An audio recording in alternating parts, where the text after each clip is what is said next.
It's time.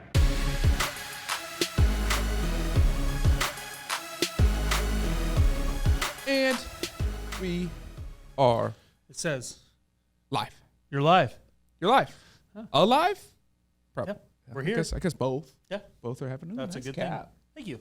That's cap. Courtesy of Copper Creek, of course. Shout out. Shout out. It's also because it's cold as hell. Right. Well, that's good. Until like Thursday or Friday, then we're back into the 70s again. I thought about going golfing. Welcome to Iowa. Best part is they canceled soccer tonight, so the wife doesn't have to go to soccer practice. Oh, it did I not hope- I cancel hope- soccer for my kid. Yeesh.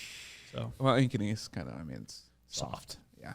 So I get it. I'm hoping that they do cancel for tomorrow, so I don't have to physically No, be out that's there. fair. They're not But that's canceling. not how that No, works. No, it doesn't happen. No. For the father. I'm just getting our overall standings caught up because It feels so awkward when it's just the two of us in here. just the two of us. Yeah, it does. Because I have to run all of this, and In the football route running world, we would have two receivers in the same space. correct. Yeah. It's just not. It's not really Yeah, ideal. it's not. It's like Probably like Iowa play calling. I don't know.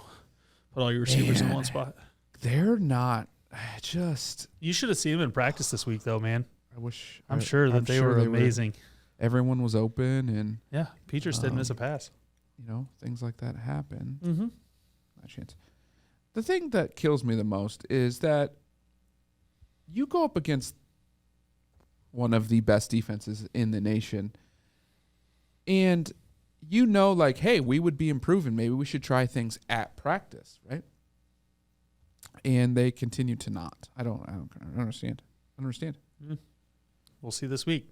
I don't understand. I think I completely forgot to put in a week for your L's in college. I did. Just for my L's? Just for your L's. That's disappointing. Kind of. I mean, shouldn't that just self-populate if you're setting that spreadsheet up right? For those keeping track at home, I did not set up this spreadsheet, and I did miss a week, and now I hit it, and now I don't know how to unhide it. So What if you just hit undo? or I could just do this. I could just copy it and change the number, like a genius. All right.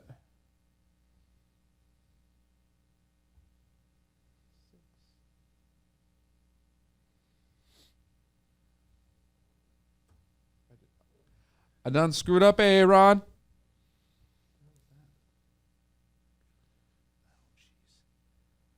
Cheese and rice. Ryan, I broke it.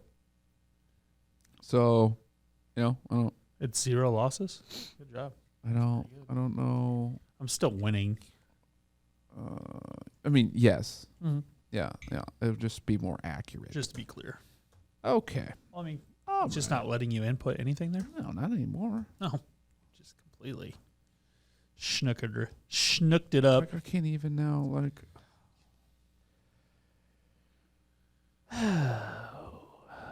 What did I do?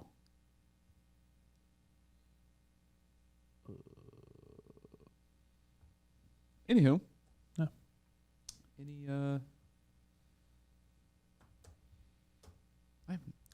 We got in a little bit of a Twitter feud We this did. weekend. I did. It was fun. I enjoyed it. Me and you and our old pal Steven. Estranged colleague. Yes. Shout out to Steve if he's out there listening in the tornado of Tuesday. Legitimately broke it. I'm going to just delete this much. Take you back to week 4. We'll figure that out at a different point in time. Inverted. That's fair. Yeah, we did. That was fun.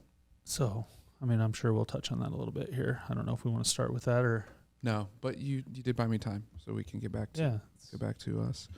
I got to share this out to the universe and all those things. But am I too close to you? I feel so close to you. Well, we did move because you last week decided to right. Shut the show down. I did. Shut the show down. Again. Showstopper. I mean, maybe next week we go back to our side by side. Yeah, I mean, if this, but then again, but then the week after that we'll be back to 3. I will figure it out. Chris, tell us what to do. Help us, please. We are what some consider a hot mess. But yeah, anyways, overall for the week, I loved the football. College football played. Saturday was what it was supposed to be on Did you have paper. any letdown games? I don't think that I did. I'm just trying to think if there was one and that I'm not thinking of. Not from necessarily who won or lost, but just as far as excitement of the game. Florida State Clemson would be the closest thing that comes to mind just because that game got out of hand. Florida State did come back a little bit at the end, but Michigan, Penn State. Right, but did you expect that game to be close? No, and but that's I why I said wanted it to be. I agree. That game went how I expected. It was just closer than for a half than They really all went exactly how I thought they would be. In terms of even either Florida team State could have won in a lot of games. Correct. Yeah. Even the Florida State that one was like It wasn't as much it wasn't of a blowout. supposed to be like it could have been a blowout. Wasn't supposed to be. They played very hard. That's what I thought would happen. Yeah, but Florida State outplayed them for 2/3 of that game. Oh yeah, they sure did. Which And is it was a 6-minute window where went to a 3-score game, and then all of a sudden they didn't have a chance to get back in. We discussed this, like Florida State being in back to what they do is really good for football. Right. And I still think that game proved that they're still on that path. You're just not there yet because of that 6-minute window. Right. So it's interesting. But Tennessee being good at football was fun. Oh, it's so much fun. The goalpost is in the river. Yep, that's our If you think I wasn't tracking that bad boy, you're wrong. that's our little picture In the river. Did you see the river pick? Oh yeah. I couldn't find it fast enough.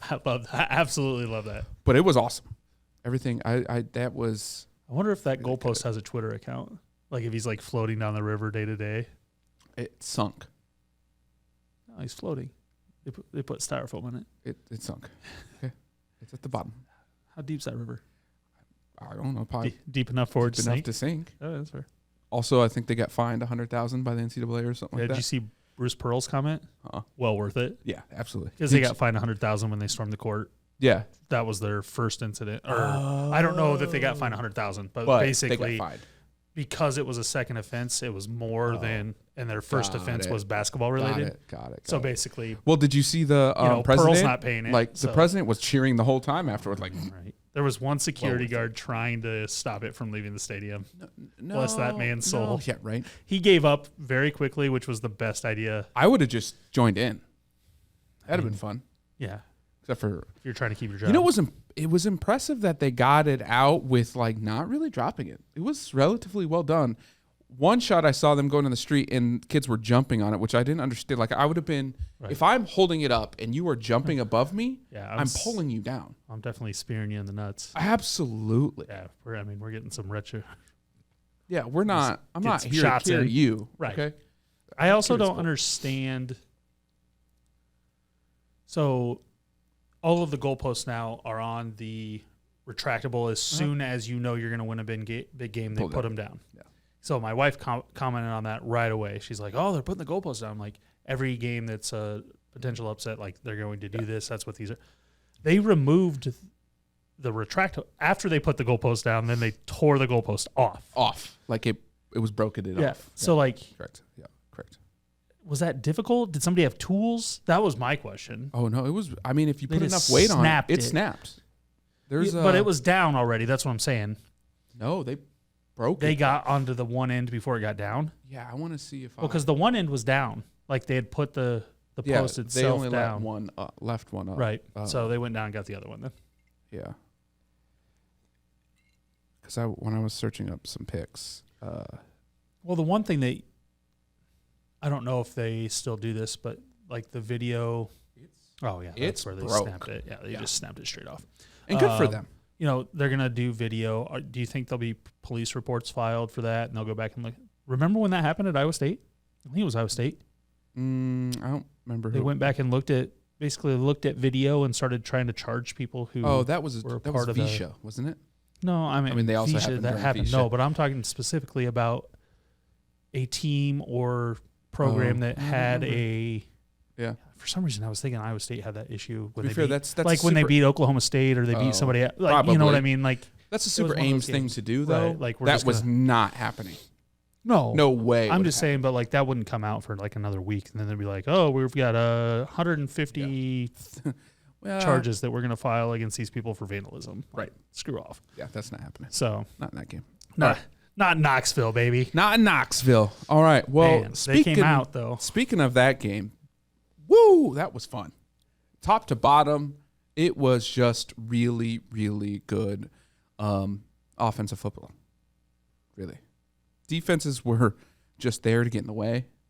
There were a couple good plays, but like those offenses were just firing. Tennessee's defense, dare I say, looked better. Or just schemed well. I don't know, but they looked. I just don't feel like Tennessee's defense put themselves in as many scenarios. Yeah. And early on, I mean, throughout the game, but early on specifically, Tennessee had more time. True. And so therefore, it equates to. I mean, it became exactly what we thought it was going to become, is that Hooker and Young were the best players on the field. There were mistakes on both sides.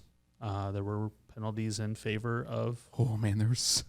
But both teams. Bama's penalties were like legitimate penalties, like I mean, boneheaded screw ups. Right. There was a couple close ones. Obviously, yeah. we don't have to talk about. But Tennessee more also dropped a ball and let Alabama run straight in the end zone. And so, and then Alabama missed a kick. Like, and then Alabama's return guy decides to pick up the ball. Right.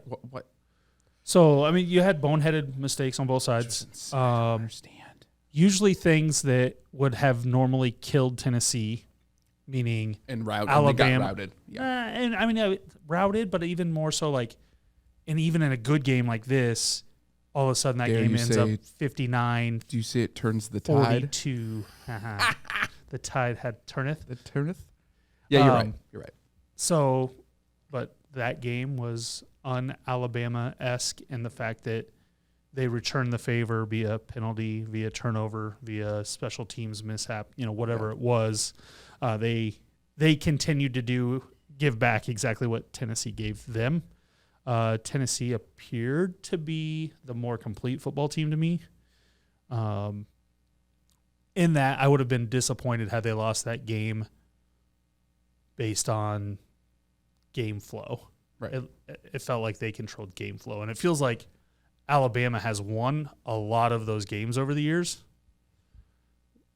that were close that didn't, like Alabama usually wins that game, even though they may not deserve to. And I think that's kind of what a lot of people hate about Alabama is that, yes, they're dominant, but they also have seemingly gotten the breaks. Like Tennessee dropping the ball. Right. Like one of those. Correct. But like, Alabama guy gets away with a potential headbutt soft targeting call that definitely could have been called and you couldn't really have argued. Right. But it went their way. The PI in the end zone, that was the PI that didn't get called. Did you see the final photo of when that flag was actually thrown? No. The back judge threw the flag when, what's that guy? He's got a really unique name. The guy that made the interception. Whatever. Irrelevant. Yes. But he was at the Tennessee 30 when the back judge has the flag like this. There's an aerial view. And then because the Tennessee receiver is still laying on the ground. Yeah. And like he's the only, so it's like back judge, Tennessee guy, there was the receiver, and then everyone else. And then the guy standing on the 30 right before he cut back the first time. And the guy's getting ready to throw the flag. So like that's when it actually, he's just making sure he got the call right. Yeah, he seen what he sees and processing. You got to take the time to process. He didn't want to screw up. You don't want to throw it too early. No, never throw it too early. Right? So, but overall, I mean, a solid just game. Just an amazing game. It was fun, top to bottom. Yeah. Obviously, game of the week. Would love for us to have more of those. Georgia, Tennessee, on paper right now is going to look to be just as good, just as good. Georgia's defense is better, so we'll figure that out as it goes. But it was our fault that we didn't good luck because it did go over. I just didn't. I didn't see that. I didn't could have seen that, but Did you see the Tennessee blitz to get up 14 like immediately? Like I didn't see that. Right, but they were on pace to score 55 all on their own, and they were going to score. Bama was definitely going to put up some points at some point. So right. I thought there'd be a little more. I should say more like we'll get to it, but the Chiefs Bills, right? Yeah. High-powered things, slow starter because the defenses did something and then they clicked. That did not. Here's the thing: you had the PI calls for both. Correct. Help both teams score touchdowns, whereas in the Bills-Chiefs games, you had turnovers that took away touchdowns. So when those things happen, that's 14 points, plus minus either way. So and we could have took those 14 points. It'd been great. Yeah, that'd have been. OK State TCU overtime. Now, OK State blew it. They had a big lead, and now not saying TCU's a bad football team. They came back, but it's because OK State couldn't close it out. Right. Great game.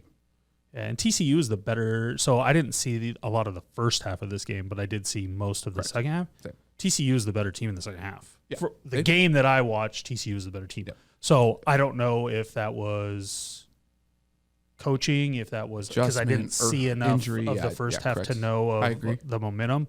It sounded like Oklahoma State was running on them early, and that their quarterback, gosh, I'm drawing a blank right now. OK State's quarterback, Sanders. Oh, Spencer Sanders. Is that right? Sanders. I was thinking TCU at that point. Not Dugan.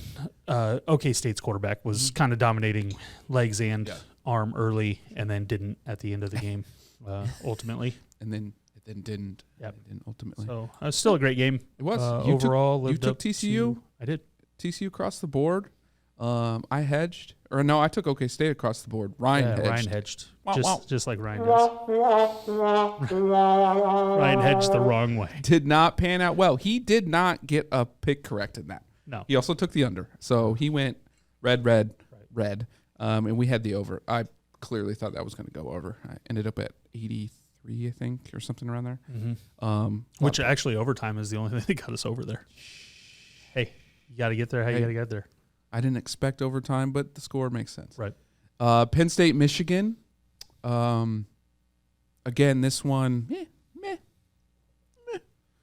It's solid first half, and then they fought at halftime, and correct. Penn State lost after the fight. Lost that fight. Hey, it happens. The over hit because it was 53. Yeah. Just like they drew it up. And well, just like I said, I think most points would be 53. They just so happened to hit it right on the nose. It's fine. Again, Ryan missed because he went Penn State. He did his hedge. Mm-hmm. Didn't work out well for him. All right, USC, Utah. I was asleep, so I didn't really watch this one. This game disappointed me. Was UC? But it was fun to watch. Was USC up big or like what? Not big, but they were controlling the game, and their defense was doing well enough to keep them up until Rising is the Utah quarterback. He showed out in the second half, and USC's offense didn't really do anything wrong per se, but they weren't great in the fourth quarter. When they needed to be, and could have been potential for Caleb Williams to get a little more notoriety in the Heisman talk. And again, not that he did anything that, stood out glaringly as bad, but I mean, when you're going against a whole bunch of East Coast guys overall that are going to get more looks, more notoriety, more eyeballs, you've got to take those moments and kind of and do it and run with it. And the better quarterback, the guy that made the plays, was Utah's quarterback, not USC's. And ultimately, they pulled it out. Went and took the game from USC. Wow. This solidifies no Pac-12. And they went for 2. Yeah, and they went for 2 to win the game. So hats off to that, right? Right. But not a lot of defense played in that one. 43-42 final, I believe. Yep. But yeah, it was disappointing for me from multiple perspectives. One, I had Caleb Williams winning the Heisman, so which pretty much removes him from that perspective. And then I had USC making the playoff. also removes them. So also removes them. In case unless something. I mean, we're going to have multiple 2-loss teams, and that would mean multiple undefeated teams currently would have to lose 2 games. Yeah, and that's just not. No.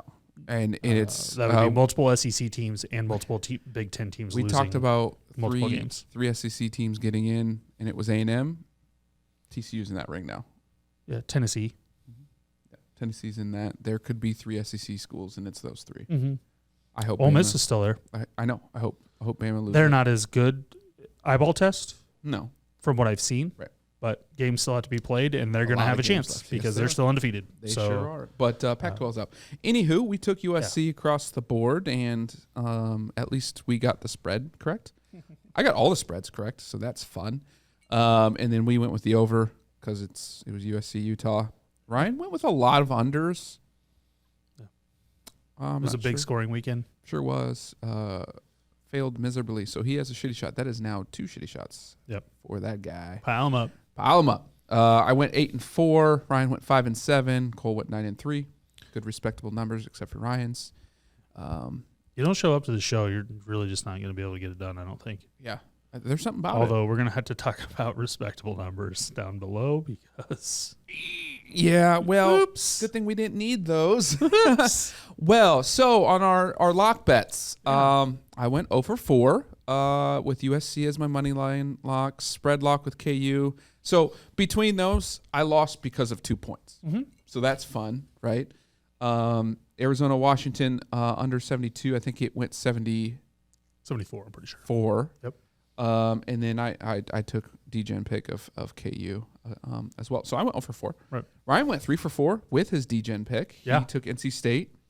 Duke +7. They covered and went over, which I have a shitty shot because of the side bet we gave him that he didn't occur here for. Right. And then Kentucky, +235. And then you had 1 of 4, so it's better than me.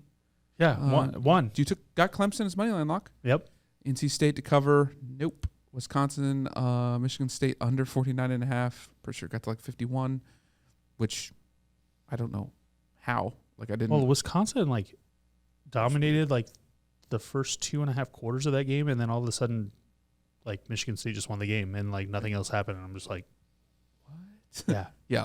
That. I mean, neither one of those teams is good. No, so absolutely. Yeah, it was just surprising that there was as much change in that game. Right.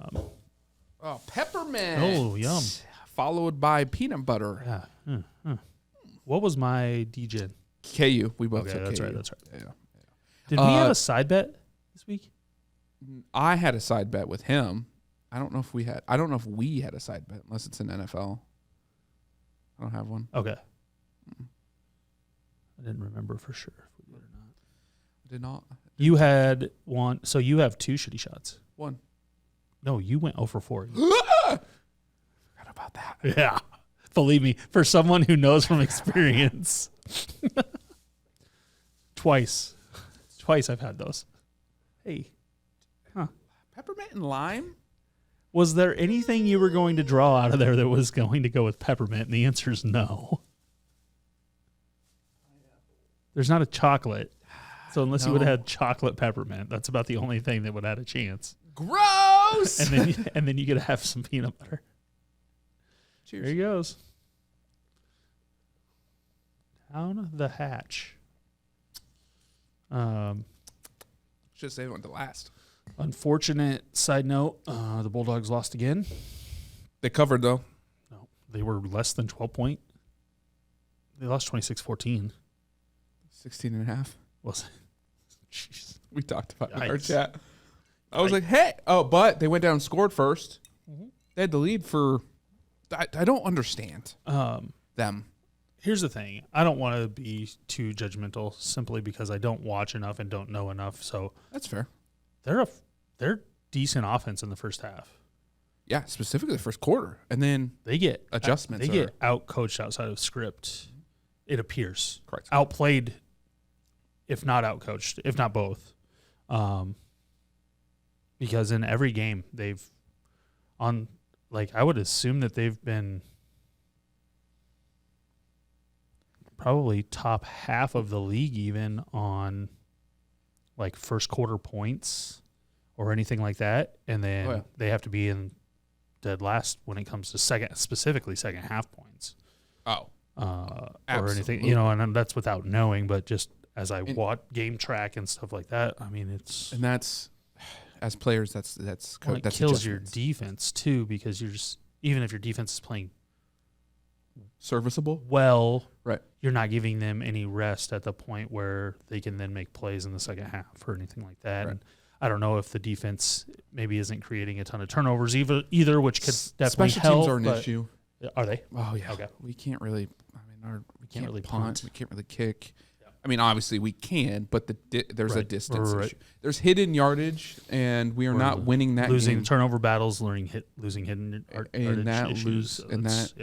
Loses you a lot of football games. It puts a lot of pressure on your especially defense. if you're not elite on either side of the ball, or if you're good on one side and good, above average on the other. Like, you have to start winning those battles somewhere else. So and they're not. So they are legitimately an offer candidate. Mm-hmm. And to me, that drums up one thing: your coach, you can't regress that bad. No, and that's what in your fourth year. I mean, because you've got to win those games in the margins, and right now they're losing the games. I mean, they're specifically losing games in the margins right now, and doesn't bode well. I mean, does it matter if if they would have got 2 wins somehow? Like, that still doesn't feel good to me. No, I mean, but I also think that's bad. That's also a regression. Right. You know what I mean? Like, in year 4, right? You have to be periodically seeing games. Curious right? how morale is and stuff like that. I mean, I'm following on social media, stuff like that. Obviously, a lot of the posts and stuff are rah type of posts, but it doesn't seem bad. No, you know what I mean? It doesn't. It doesn't. Chris might have a little more insight on that because he's shooting. Yeah. Hey, there we go. Weekly number 1. Weekly Mike Smack. Yep. I'm real close this week, so Look out. Start hitting you. Look it out. But he shoots some videos there, so you get a decent idea. Yeah. And I feel like Drake is a program, and just the type of people we recruit there, you're not going to have the complete fallouts that you would have at some other institutions. But I'm trying to think of winning football matters. It don't matter the level. I mean, we've had disgruntled defenses versus offenses, but we were like still winning. I don't know. I've never been in a team like that's where been over. you're like 500. Yeah, right. Still competing and stuff, and but they have not won a football game. Right. I don't know how that would, and as a leader and a senior on that team, how you keep it right together. One, you're emotionally yourself. It's your last season, and you have not won a football game. Mm-hmm. Let alone now you have to. But I mean, what was the record last year? I'm sorry, this doesn't look great not knowing that, but like I'm gonna remember off the top of my head. I don't know. That's what old Google Steve might know. Steve might know because he coached. Yeah, right. Mm-hmm. That's why. Steve, gosh, if you were here, that'd be a great answer for really you. Wish we had Steve. Speaking of that, we do need to schedule with Eli. Been going back and forth with him. Yeah. He's Mondays and Tuesdays. He's busy from 3 to 7, so we've got to figure out how we want to incorporate that. Gotcha. Late night, basically, is what that equates to. Nothing we can do about it. Can we do a different day record? I bet we can do it. Yeah, we can do a different day. And then record it and play it? Mm-hmm. Maybe that's the way to do it. Yeah. Maybe. But we got. We do have to discuss that. 2021.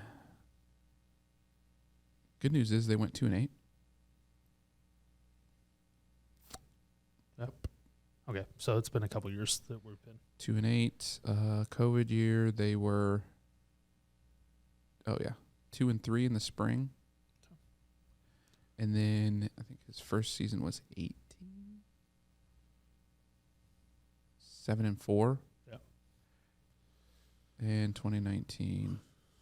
So we're looking at recruiting maybe. They went from 7 wins down to 0, and every year has been more losses. Right. So you're not. And we know where they were at before that. That's clearly we know where they were at before that. So right.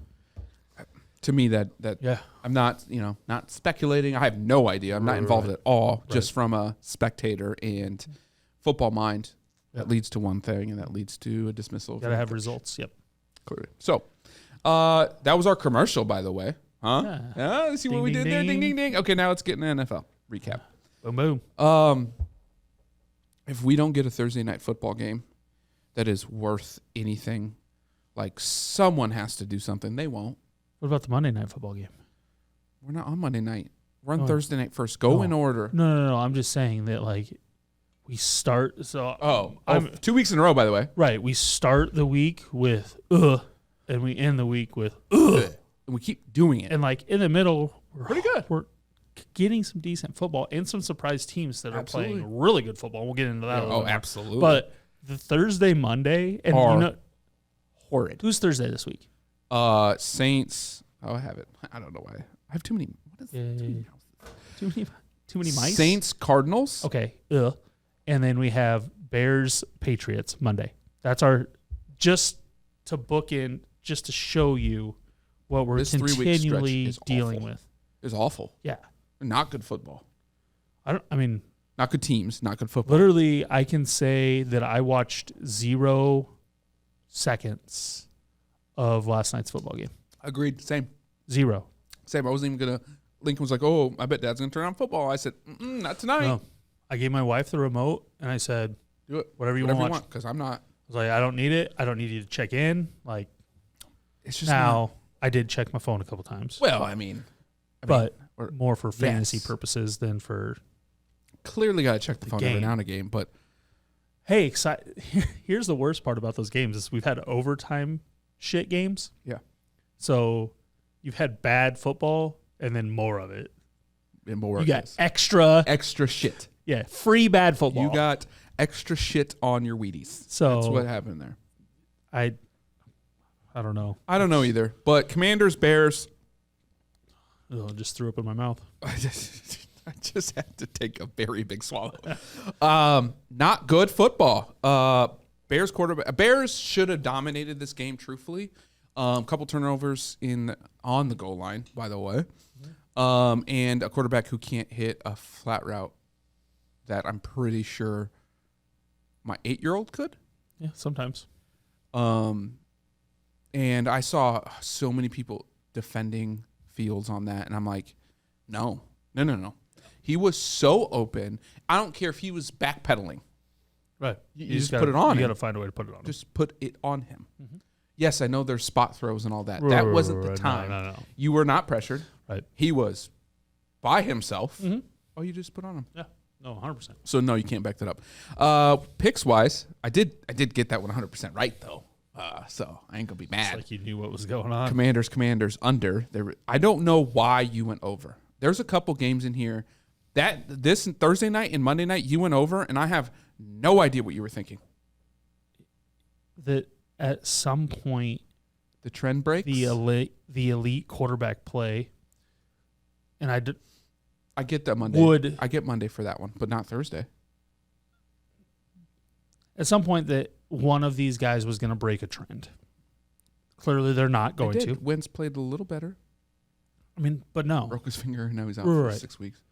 But like, I mean, you look at the weapons, specifically with the Commanders, Bears, whatever. But neither team, like, I thought the Bears would just be able to run all over the Commanders, and they kind of did. They kind of did, yeah. You're right. But they did nothing else. Yes. Like, they didn't throw better because they were running better, which was the anticipation in my mind that because you can run for 250 yards, you should be able to play. You should also be able to play action, hit some guys that are going to be open because you're dominating them in the run game. And they did dominate. They had like 258 yards rushing or something like that.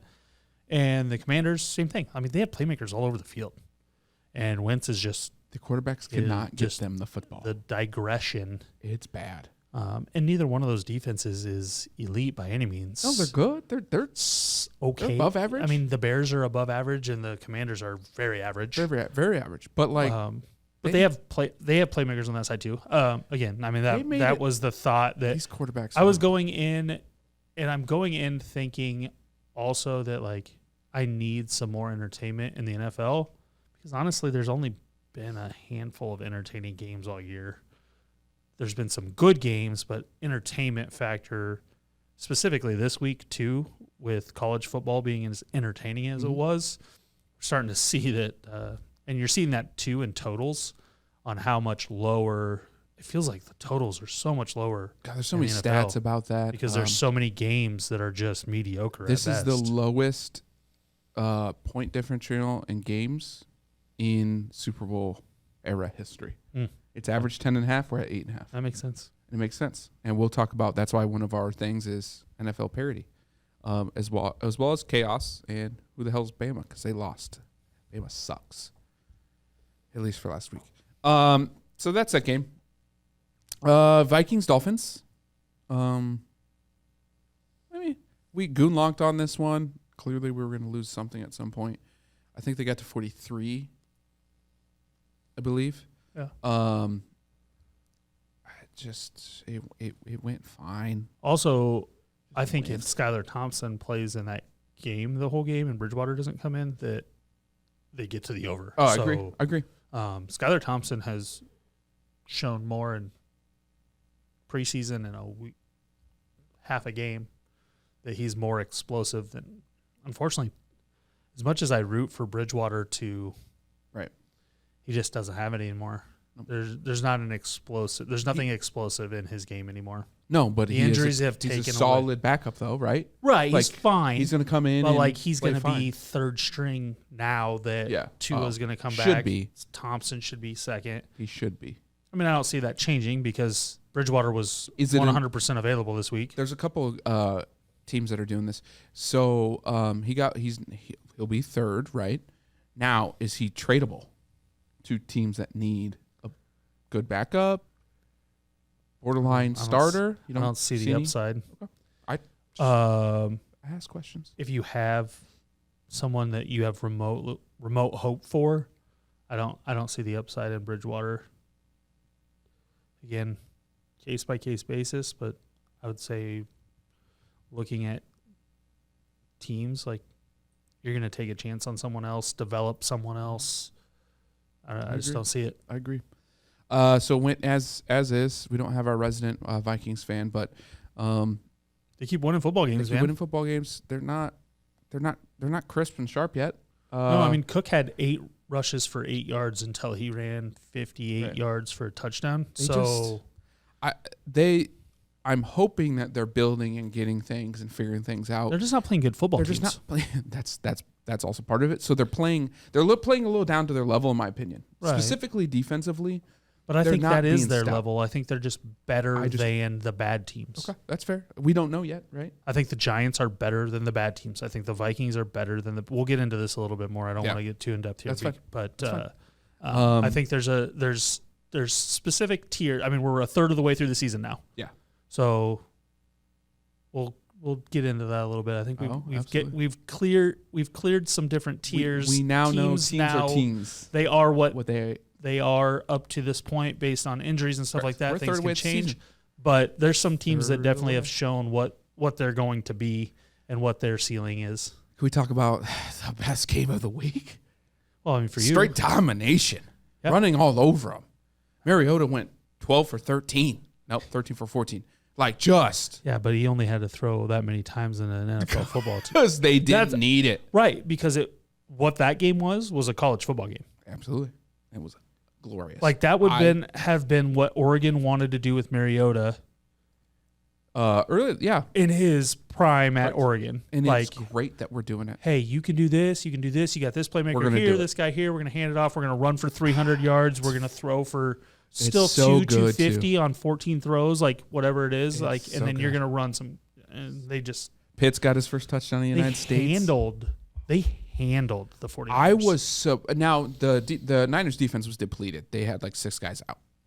Understatement. But you needed to. So you had to do that. Right. I was more impressed with our defense. Mm-hmm. 14 points.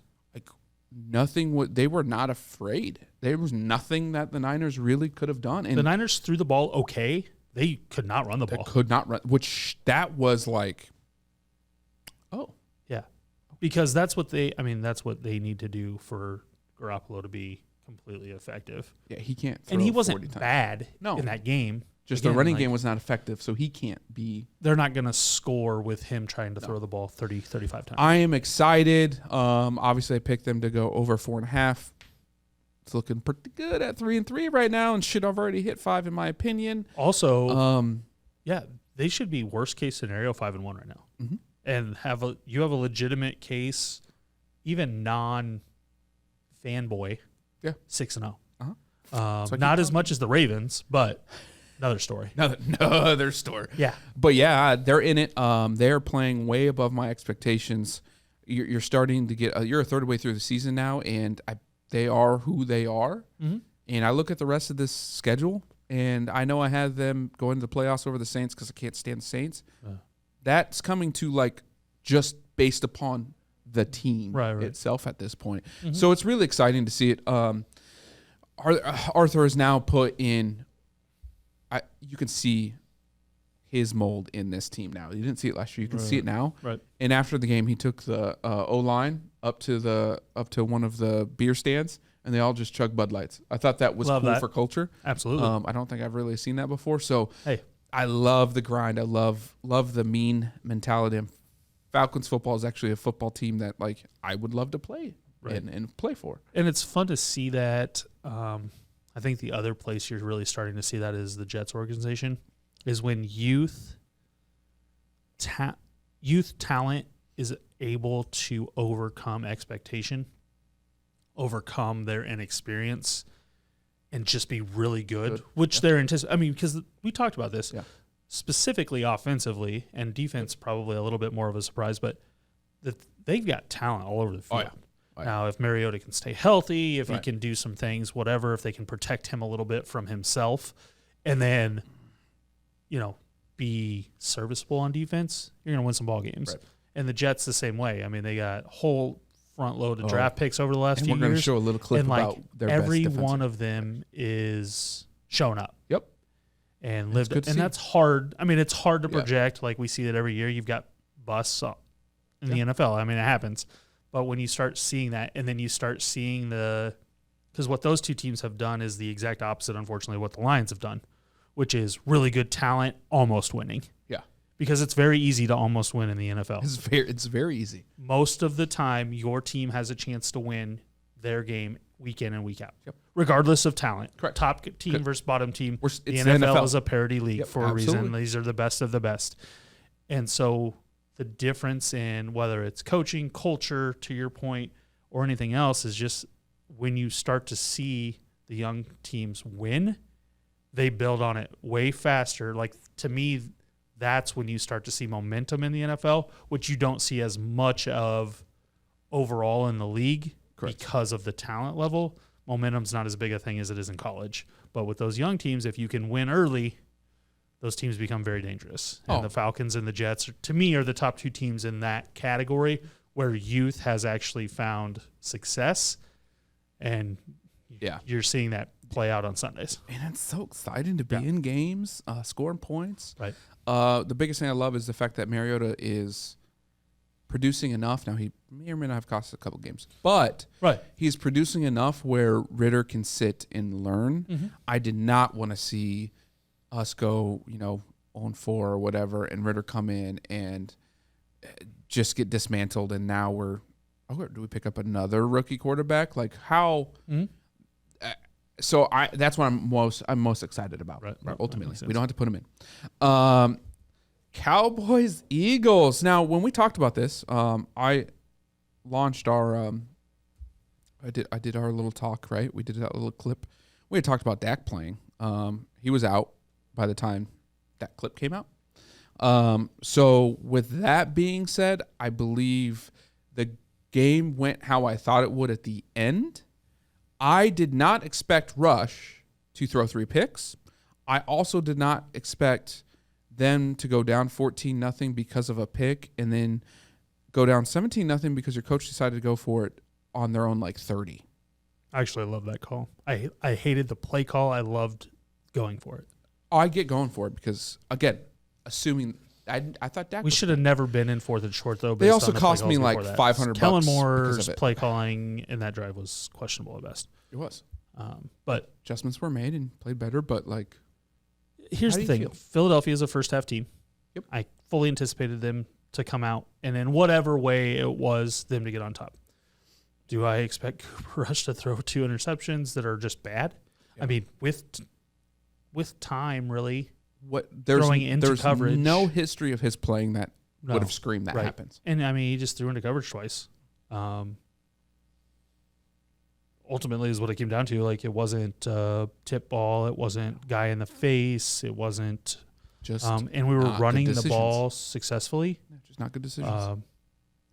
So it, and again, the play calling, it's an easy thing to pick on when the guy throwing the ball is throwing it to the other team.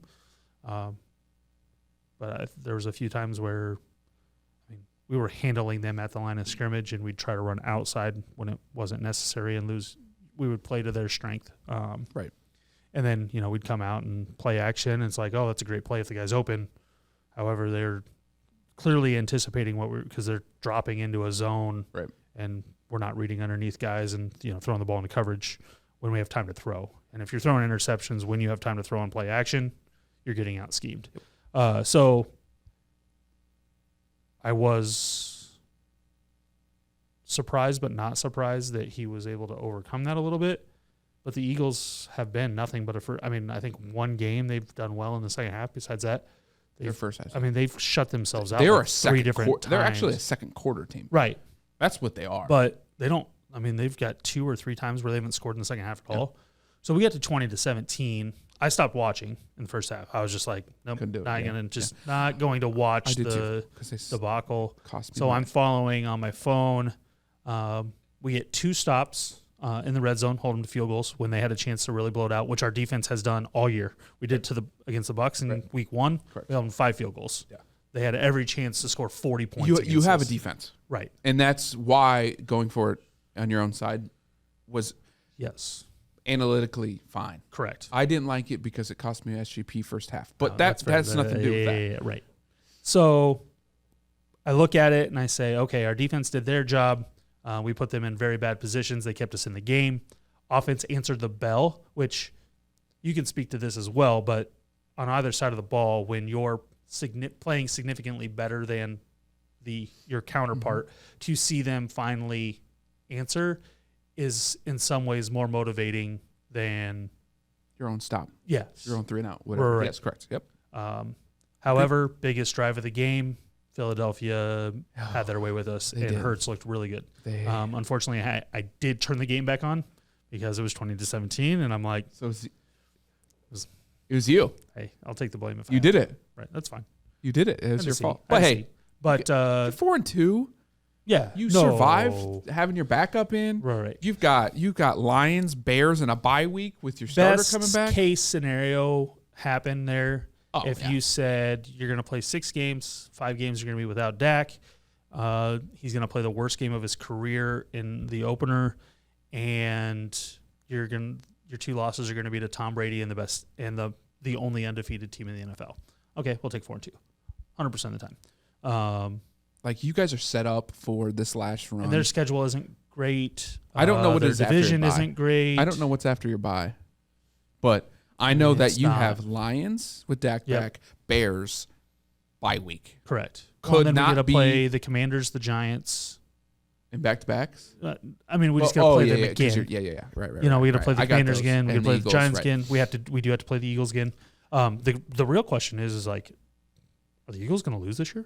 Because their schedule is after this is pretty cake, hot garbage. Pretty cake. I mean, they'll probably end up losing a game simply because they're not a full 4-quarter team. So they're going to let teams hang around. A break's not going to go their way at some point, maybe a couple times, but ultimately, I mean, they're really left with what I saw on the schedule. I'll have to look at it in more detail. Is Cowboys Giants? That's what they have. Yeah. So, I mean, overall, not disappointed, but not heartbreaking. No. We're fine with where we're at. Continue to win the games you're supposed to win. Dak, the big thing is just like Dak can't turn into Russell Wilson. And that's my biggest fear right now, if I'm being honest. And because we keep seeing Russell Wilson. I mean, good transition, by the way. Very good transition because we keep seeing Russell Wilson in prime time. Which, by the way, also awful. I hate seeing the Broncos in prime time. We can just transition directly into this. So Dak, I just need Dak to be not Russell Wilson. Yeah, I mean, just what he's been. I just need him to be accurate. I need him to be rush on time, but then run a couple more times. Right. So transitioning to Monday Night Football, Broncos Chargers. You want to talk about the game first or the personnel? What's there to talk about the game?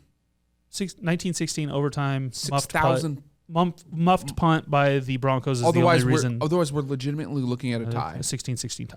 100%. No doubt. There's nothing there. No doubt. It was just a punt fest. You have one quarterback. Field goal, punt face. And injured field goal kicker to win the game. Yeah. Which is...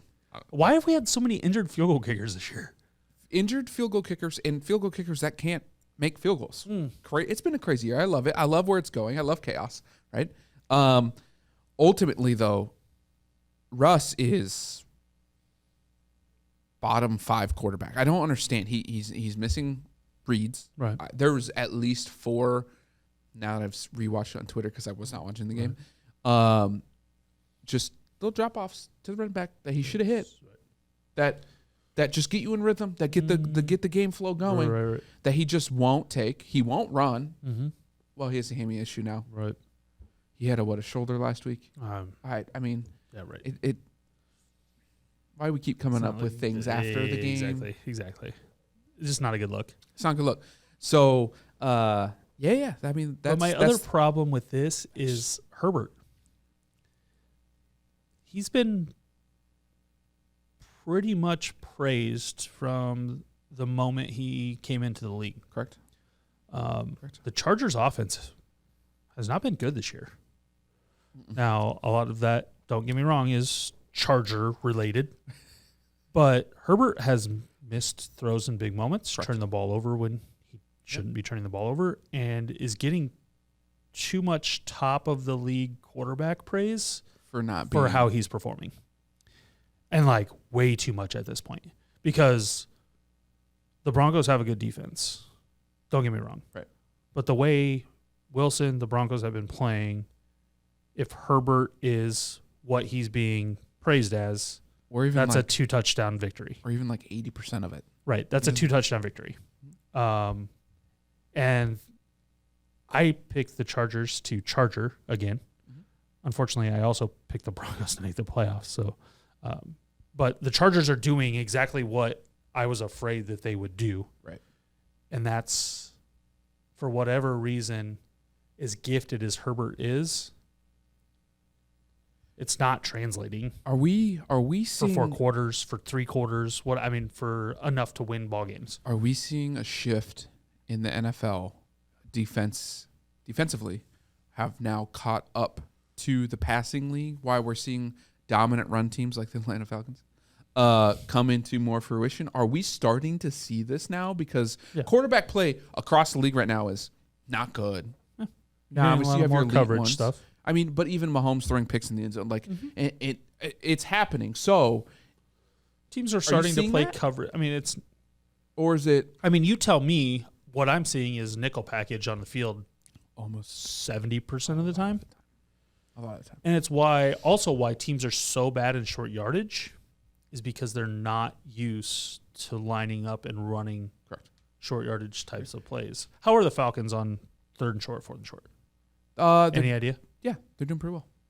I don't know the percentage. Because what is their mentality? Because they're just running. They're a run first, run often. The team that I pick on here is just a team that's been in prime time a lot, is the Bills. They are atrociously bad in 3rd and short, 4th and short. Which makes no sense because your quarterback's huge. Your quarterback's 6'6". They finally ran a quarterback sneak. And it worked and he ran flawlessly. He fell forward for 5.5 yards. Flawlessly.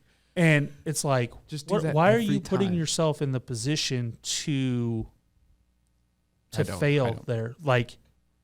But is that like coaching? Calling a run play? Is that just but I mean, a lot of these they're turning around to hand the ball off and getting tackled 4 yards deep. No sense. Even if we're running a dive play, we're still turning around and handing the ball off to run, for 4 yards. Right. So, it's not like, just run the ball. It's like, no, I mean, you got guys pinching off the edges, selling all, you're cover 0. I mean, you're coming after guys to get the running back. So, yeah, if you have a running quarterback, then fine, put him into a position to make a play. But they're bad. I mean, Allen has missed some easy throws in those situations. I've seen every quarterback miss very easy throws. Flat throws. And every one of them. Or read option throws where they have the guy, and it's either rushed or it's overthrown or it's spiked in the dirt. Name a quarterback. They've all done it. Right. All of them. Yeah. And we're talking Mahomes and Allen, top two guys in the league right now. And throw Lamar I've seen in them there. as Brady looks like horse. Yeah. Oh, just horse Rodgers shit. is right behind Rodgers is there. Yeah. I mean, even Matt Ryan has looked suspect, although last week looked great. Like, name a quarterback. Right. It's not good. And I hope we're not seeing the consistency for sure. we're not. And I don't know if it's too early in this season to say, is it because defensive schemes or is it because of just bad quarterback play? As a defender, I do not see it yet. Because these throws, they're open. So it's not a scheme situation. That's where I'm at. I think a lot of it is the Mahomes effect. You see, if you watch games week in and week out, like you watch Josh Allen and Mahomes, you could see them in the same game. With the arm angle stuff, you're seeing more and more quarterbacks try to lean on that. That's not a skill set that you really practice, right, and or that you want your quarterback attempting. And so, like, this sidearm angle underneath is not this is a very coach to your talent situation. Mm-hmm. Mahomes is usually and historically successful with those. That does not mean we want everyone else attempting, let alone even if they're successful, right, it's going to be successful to a detriment because it's going to come back and bite you in a situation of which you need 4th and goal, fullback gets to the flat, you're trying to sling it underneath. Literally just float it. Just float it over there. Float it. Just float it over. You know, it doesn't need to go under the guy. Right. It doesn't need to be a no look. It does, get the ball to your guy. It feels like we're getting away from that a little bit. Lamar Jackson has been a detriment to the Ravens. They're 3-3, and they should be 6-0. Now, I wouldn't say all three are on him. No, they're not. But 1.5 to 2 are. That defense for sure lost one. Mm-hmm. But yes, 100%. I agree. Defense lost one. Offense lost one. Somewhere in the middle, coaching, I would say, lost the other one. So like they're equal. Like they don't. But last week, no single. Him. Yeah. Last week was him. So yeah, it's interesting. I think that you can run the ball more, but it's hard to run the ball in the NFL. The athletes are too good. Yeah, too fast. Too fast, too strong. When you can dominate line of scrimmage, second half, get into a position where the other team's down a little bit, then you can see that a little bit more. But for the most part, especially early in ball games, it's hard for these offensive-minded coaches who have been hired around the league to be patient enough to do that. And that's what I've loved so much about the Cowboys is that for the most part this year, specifically with Cooper Rush, we've been patient enough consistently run the football to keep our quarterback out of harm's way. Correct. And will it continue? And again, like nothing that we called really on Sunday night was putting our quarterback in a position where he should have been throwing the ball to the other team. Right. Again, he wasn't pressured or anything like that. It was play action. We it's one of those, you watch a play and as a fan or as someone who watches the game, you have a feeling with timing and stuff like that, specifically as I watch as a former quarterback, of he hit his mark, the ball came out. That's going to be a completion. Like you just think. Because you can't see it on TV. Right, you're not seeing full field. We don't see full field. You're just seeing the timing of the ball coming out of his hands and the confidence of which he's releasing that ball. Both the balls that Cooper Rush threw interceptions on, he hit on 5, he threw the ball. Oh. And so that's why I say, like, it wasn't a lack of protection. It wasn't like the second interception he threw, we ran play action, clean pocket, balls out in, 1.7, whatever, good timing. You just think he's going to smack that, whatever it was, a dig route or a curl route, like ball came out just like boom, boom, boom. And all of a sudden on the other end is an Eagles guy standing in front of our receiver. And you're just like, okay, so first of all, they're playing zone, anticipating pass, and therefore watching the quarterback. So my thought is, okay, Rush stared down his receiver, but typically speaking, when you have those things, you're putting your quarterback in an ideal situation to feel very comfortable. And it didn't appear Rush was distressed. It was just a matter of, well, these routes have been open the last 4 weeks. Now they've seen film on us. And it's our division opponent. Correct. Yeah. So there's a comfort level of this is how we got these interceptions. So which is fair. A little bit of that as well. Yeah, right. I'll live with those. I would rather him be due in one game than to have like one undo us in each of the games. Right. So therefore, otherwise like I'll take one. Exactly. So we'll take it. Like I said, it is what it is. From that perspective, take the loss, move on. Only undefeated team in football. We digress. I'm actually more disappointed the fact that we lost to the Bucks, knowing what the Bucks are, than I am in that. Please don't get me started on the Bucks. I don't want to go there. How did we do on the week? I Look at you. I went 10-5. Hey, you did. I'm good in the NFL. Ryan went 7-8, and you went 6-9. Ooh, man, really bad. So you have one of these. You want to recheck that? Can I get a recount? Yeah, like I'm gonna. And you digress me to week 4. How am I going to trust your math? Pineapples? Fair. That's fair. Oh well, yeah. Should have took your peppermint. Money. Our lock bets. I went 3 for 4, which I'm good with. Vikings money line. Bengals -1.5. Rams Panthers under. That one was easy. And then Broncos Ravens as my D-Gen, which turned to be really bad. Ryan went over 4. Don't need to tell his picks. Shitty shot number 3. Yep, just number 3 for those scoring at home. For those scoring at home, that is accurate. Not that anyone would be scoring at home. Nothing. And Cole, he went 2 for 2. He had the Cards as the money line lock. Jets +7. Ravens Giants under 45.5. Got them. Pats Chiefs. You almost had it. Chiefs got you. Pats looked good with Zappy. They let him throw. I love it. Their quarterback room is pretty solid. Mac Jones has a ceiling that Zappy doesn't have. Correct. So all those out there, they do not have a quarterback controversy. Yes, they do. They do? Absolutely. You think? 100%. Why? Between their 2 and 3? Between their 1 and 2. Really? Mm-hmm. You think Zappy is pushing Mac Jones? You think Mac Jones is going to play if Zappy wins this week? It depends on how healthy he is. Just saying. You think Mac? I don't care. If Zappy plays he did, not a win. Name the week that Mac Jones is 100%.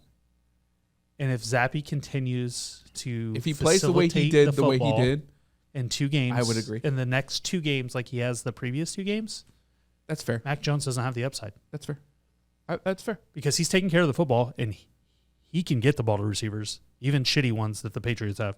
Yeah, they don't have good receivers. Okay, I agree. Because that dude can I agree to that. But as of right now, I do not believe there is. He does what he does. I believe there is. There is. Okay. Well, you're the quarterback expert, not me. So shitty shot? Take your damn shitty shot. Shitty shot? No. I'm taking a shitty shot on that. On Bailey Zappi starting more games the rest of the season than Mac Jones. No. That sounds like a terrible idea. No. I like Zappi, so he's fun to watch. He is really fun to watch. He's slinging around. And the thing is, those two look. If you didn't know who they were, like if you just put them out there, it's kind of like Brady and Bledsoe, though. Yeah. Like you just put them out there side by side. It's like, oh, you got a couple of white guys look like maybe they'll throw a football a little bit, but they're definitely not gonna run a 40 or do anything else crazy. But they might be able to sling that football a little bit. We did a bad job of timekeeping this week. Well, I've kind of gotten myself beat here a little bit. We'll attempt to get back on. Yeah. So there's that. How's that taste? That tastes good. Pineapple-y? Doesn't sound like a really good pineapple. All right.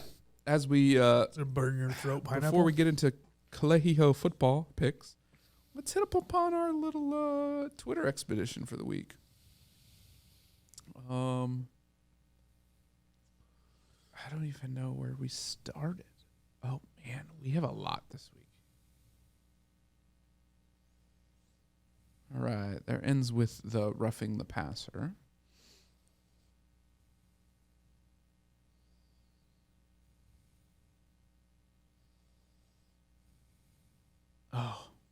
Oh, that. When was this? Wednesday of last week? What's that?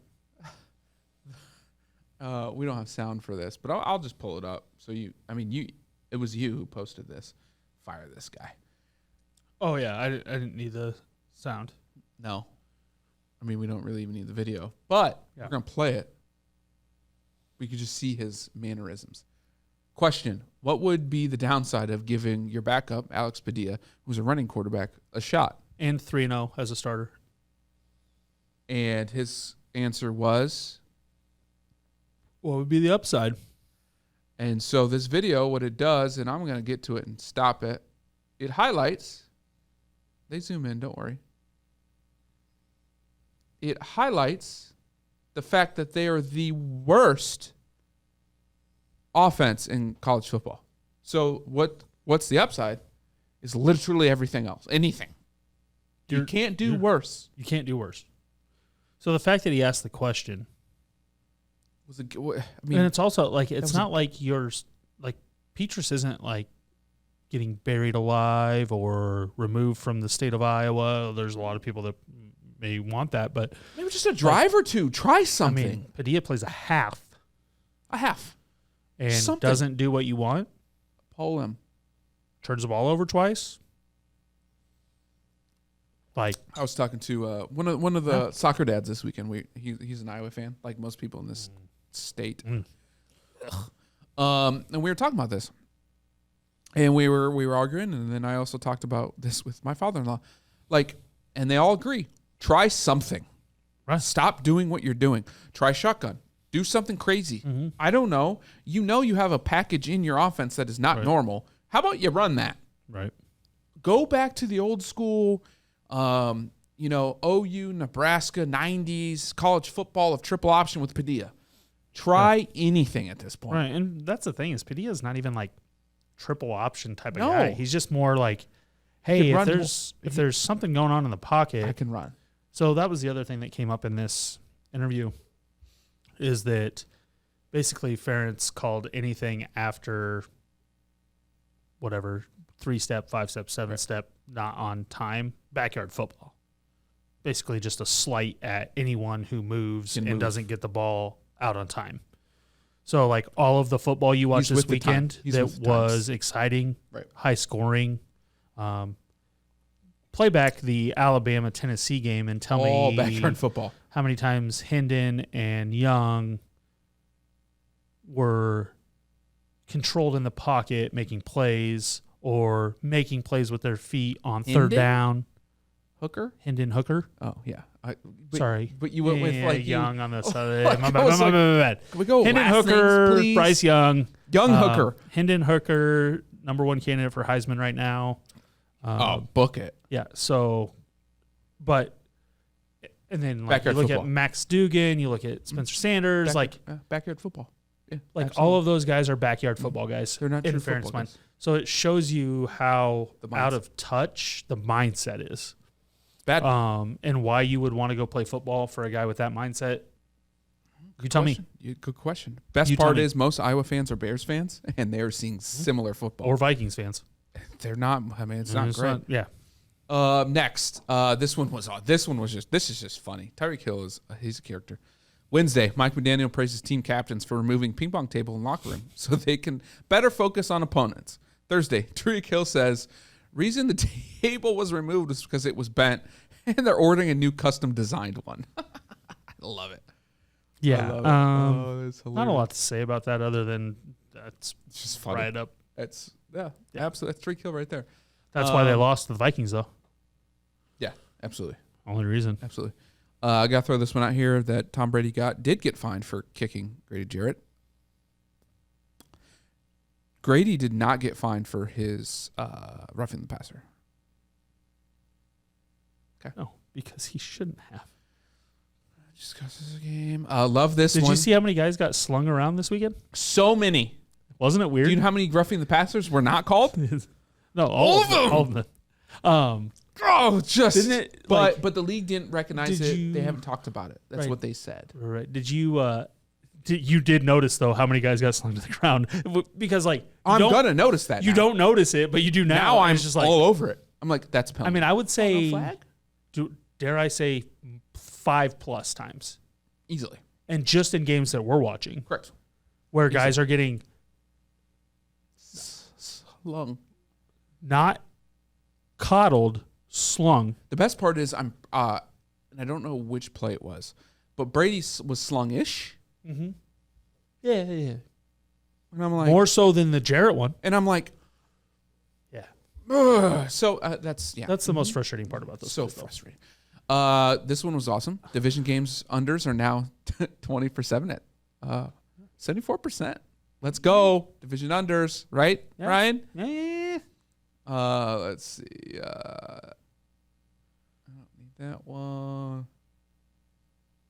Oh, this. Hey, Bears fans. Close your eyes. Close your eyes. ears. Don't listen. I love talking shit about you, but Patrick Mahomes is only in his 5th year as a starter in the NFL. He's on pace to pass the career yardage for every single Bears quarterback in their entire franchise history by roughly week 17 of this season. Hey, win some, you lose a lot. You're the Bears. Damn Bears. Yo, did you see this one? Obviously, you saw it because I put it in. No, they here. did. They did great. But this is... Look at this. So this is the I'm first out. time I've ever seen a zebra actually run like a zebra. That's immediately what came into my head. Oh, God. Like, zigzag. Get me out of here. The, Zigzag. They can't catch a zigzag. The Lions are after us. Look at this. He weaves I'm left, out. leaves right. Best part is the if they problem would've- is Go ahead. we don't see the end of the. I know. Did they get off the field? I think We they don't got. know. I think they. I mean, if you pause it here, they're in trouble. That's what They're in trouble, right here. Now I don't know why they took So where are they going? they're going to Alabama sideline. Yeah, I but I think- mean, are they going? And I think out here. Because I think- obviously it would have been easier if they could have gone Correct. So south. This is south as we look I at it. see the hole. I see the hole right here. Right here. Like, look at this lane. No one's there. This is where they're Yeah, but trying they to only get. dodged 2 people in the didn't get video. it. They didn't get it. They have Now, my opinion is I would have just stood right by the goalpost. the swarm is coming. Yeah, but they're thinking goalposts are coming down. Right. But it's you know where the student section is. I don't think this is the student section. So you're playing that You're game. not running away. The student section. No, yeah, the student section is coming towards you. Correct. That's what I'm saying. They're trying to get out the other end. But I'm staying until the mass shows itself because look, the flow's this way. We did verify that those guys didn't die, right? No. Okay. We don't verify those things. That's our research department's fine. not That's good fine. enough. Let's go to the kick. I don't know if you saw this angle, listeners. Yeah. Yeah. This Did kick. did he get touched? I have no idea because I haven't found anything yet. There's no clear. No one I've said seen anything. so many It's not clear. angles. This knuckleball of a kick. No, star. Look at this. It wasn't a star. It wasn't a knuckle. It was a star. The ball was doing this windmill. When he kicked it, I was like, oh. Yeah, because we're watching live, obviously. It's not going in. That's going to hit the I'm like, crossbar at oh, best. how did that thing come out? And that thing just keeps floating. Floating. And then it cleared foot and a half at best. Mm-hmm. At best. And then I don't know. How many yards was that? Do you remember? 45? 43? 41, I believe. It wasn't good for whatever the next yard back was. So if it was 41, it wasn't good from 42. Now he in his he missed one earlier. Right. And the PAT before he kicked this game winner Shaky. was like a low line drive that Here's didn't the look other good thing. either. I don't think we have the video on it. He false started. Oh. Yeah, but the kickers do that all the time. Like, Yeah, it's no, not. no. But like he false started, stopped, and then started again. So like people were saying that like that's why the kick was. Yeah, and The I timing get of in the all kick the was games off. that like things come down to that. They notice Yeah, those. no, right. Literally happens. Right. But it was actually a more of 80%. a negative impact. My point is there's more of a negative impact on the kicker from timing issue. Probably did cause that, actually. So You're like right. that was the discussion. Right, yeah. That so Cundiff, call in. Be our guest, please. You're a Drake guy. Billy, Talk about us with timing. where you at, Billy? Where you at, Billy? Billy Ball? This one, this is hilarious. I didn't know all of this. Clearly we wouldn't. But it's been proven by a lot of people. So don't. Yeah, no, it's not. This guy there's is none in of it. these that are false. No, never. But he doesn't practice on Wednesdays. Yep. That's his new thing. his family because time. he's hanging out with. Oh wait. Okay. Yeah. Mhm. Yep. Continue. Then he went to a wedding on Friday. No, wait. Are we gonna address this? Whose wedding? Go ahead. Robert Kraus, former boss, current owner of the New England Patriots. Dude's like 80, by the way. Why are you getting married? Anyways. Surprise wedding. Yeah, surprise. So How do you surprise my the wedding? question is like, Kraus obviously wasn't surprised by the wedding.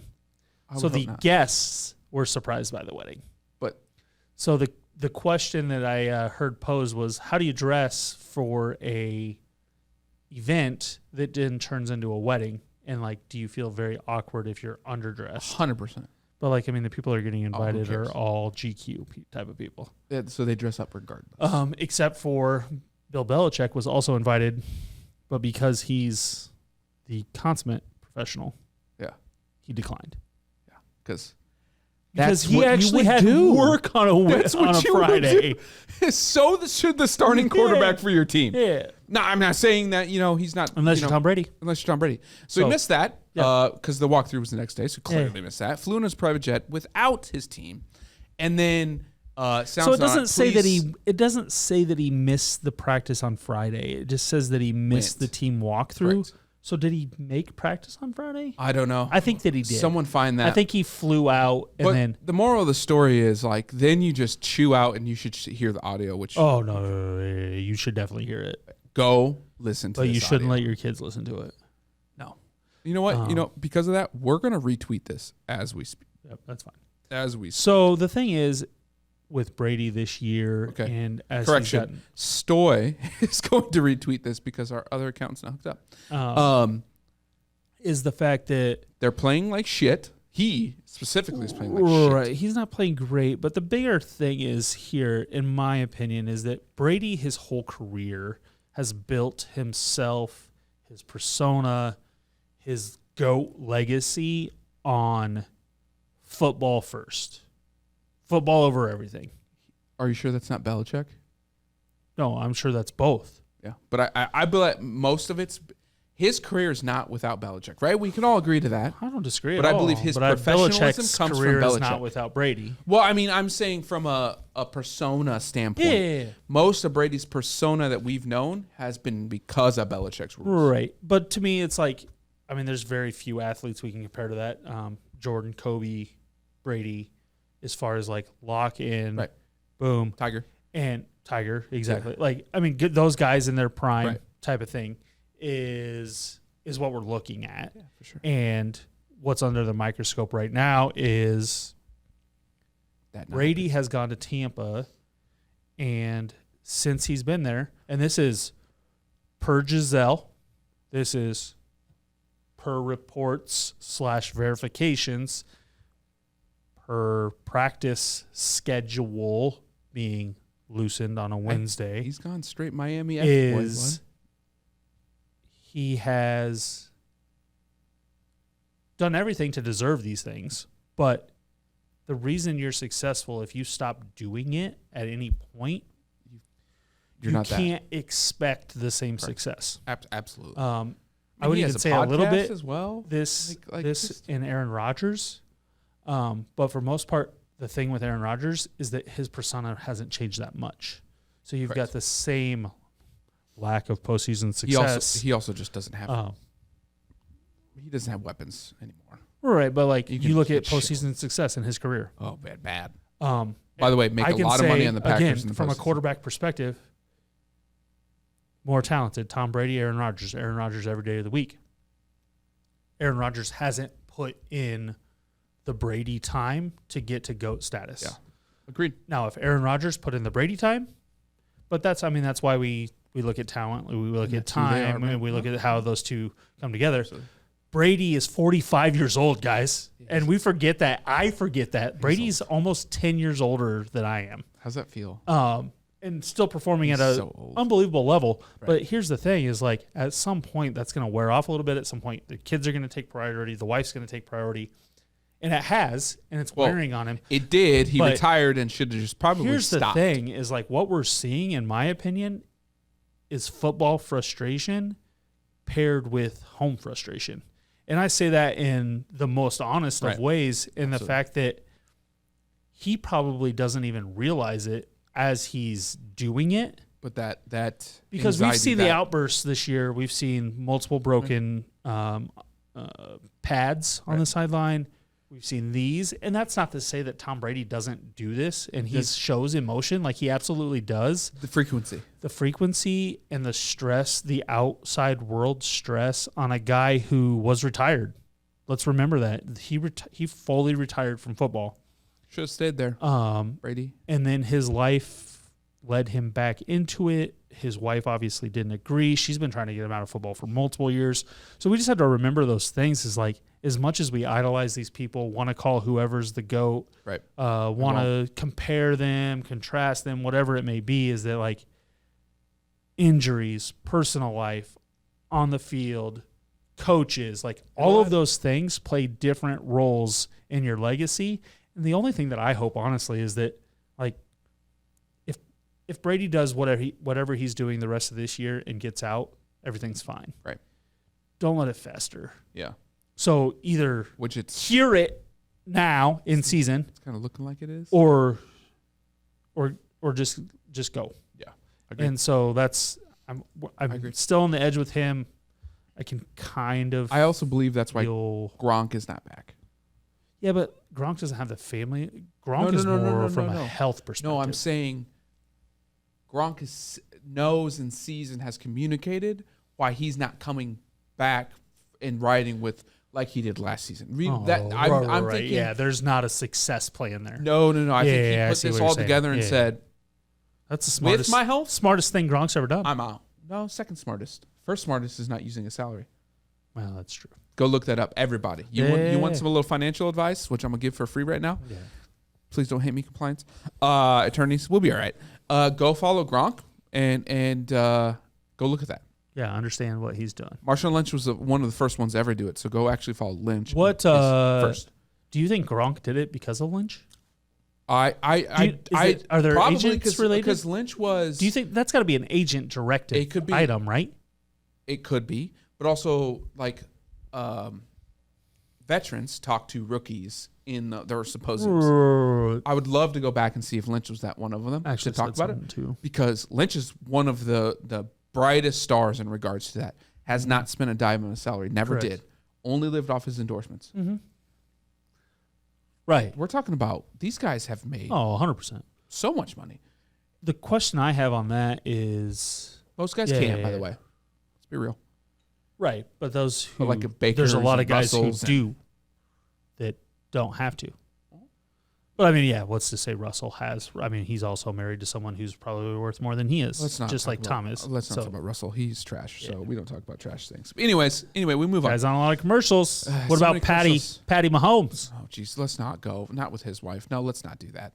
She is awful. Talk about someone who doesn't deserve what she's got. No, seriously. That's such a mean statement. I take that back. No, you don't. Don't do that. Don't do that. And moving on, next tweet, does it feel like there are a lot of good football teams in the NFL? Entering tonight's Monday Night Football game, which, by the way, was not good, only 10 teams have winning records. Yeah. What's the Chargers' record now? NFC South, NFC North. Winning? I'm pretty sure they are 3 and 3. There's 10 teams, probably 11 teams that are 3-3, and I love it. Give us parity. Can we touch on that? Go ahead. Best teams in the NFL. Falcons. 5 teams go. Falcons, Eagles, Bills, Falcons. Eagles. I would take the 3 of those out and then just put Actually, give me the 4. Eagles, Bills, Chiefs. I can't give you 4. Thank you. Those are the only 3 I have.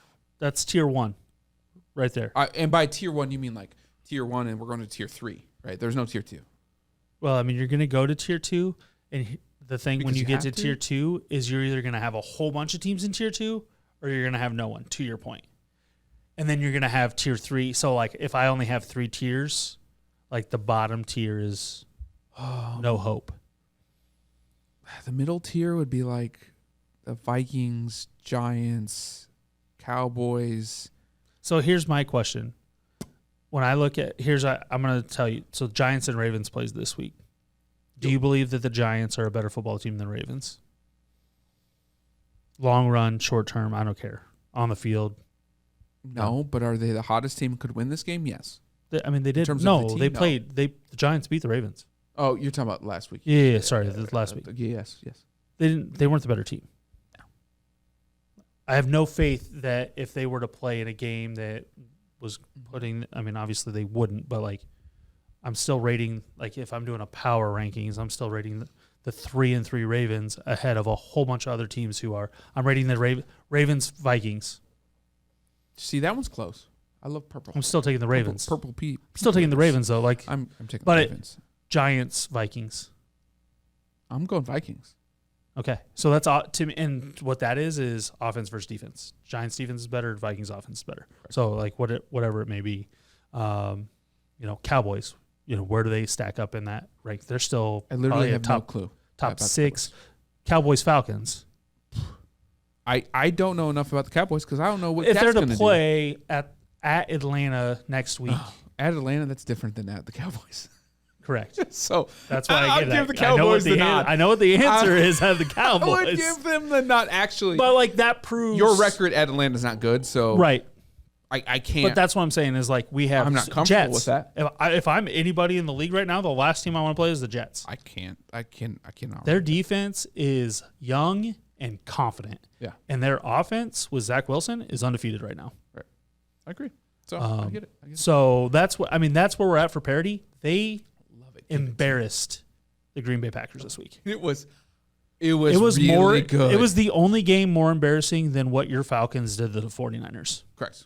Which is kind of From an unexpected Vegas line perspective. I will. I love it because that means there wasn't a lot of attention on the Falcons, so we can just fly under the radar. Same thing with the Jets. Jets But are Jesus, and this play by good. Jets are 6-0 against the spread. You're on. No, the Falcons are. So are the Jets. No, they're not. They have not been favored at any games this year. They've covered every game. No. Yeah. Huh. Well, there's 2 undefeated spreads. Jets Falcons. Let's get it. Yeah. Best teams in the league, betting wise. But And good to watch. Great, by the way. Great transition. You're on transitions today. Transitions. Let's go look at Sauce Gardner for whom? The Jets. Jets. Thank you, Richard Sherman, for this tweet. So first of all, what we need to pay attention here, we got to foreshadow this a little bit. 2 things. We've got a rookie receiver running against a rookie corner. The route that is run here is Tough. I don't even know what do you want to say about it? it's run great. He runs great route. Which is what I meant by tough. Like Right. very tough to defend. Like I don't care who you are as a defender. I don't care who you are. Like Who ran it better? You're about to see. yeah. Look at this. Stems him, boop, gets into the route, gets And breaks out it of the off. break. And So what's important here is stem. yeah. Okay. So he the only thing he hasn't done here is he hasn't completely eaten the cushion of the cornerback up. The thing is this is a timing route, so he's only getting to a specific depth, Correct. which it appears he does. Correct. He does. So now he's out. So he's and stemming up. out. Watch what. So this is supposed to threaten now basically a double move, right? This is Right, but actually a right triple move. now, half the cornerbacks in the NFL would not have their hips facing the direction that Gardner does because they would have the 2 steps that Dubs took to the flag or the out or the comeback. He stayed squared. This one he stayed squared. Look at him; he stays square. He does. Look where the receiver's facing. He has not flipped. He has not flipped the hips, and this is the key to being on this ball. And so then When he comes back, he's going all over more him. vertical, Yeah. right? Now the threat here is he's going vertical. Yeah. That's why you would flip your hips to Turn go and run. vertical. Turn and run. Right? Yep. So I'm now- on you if you go vertical By the way, he breaks down. within 1 step. They're breaking down at the same time, relatively. Mhm. And then Half a step. and then you drive on the ball. So watch it in real time. The footwork is, oh my goodness. The footwork. It's like lockdown defense, like man-to-man defense in the NBA when somebody's really good at it. To me, the burst out of the break here, Boom, come get it. that is elite. Because that Elite. means his eyes are on the quarterback all at the same time. He's mirroring the receiver's route.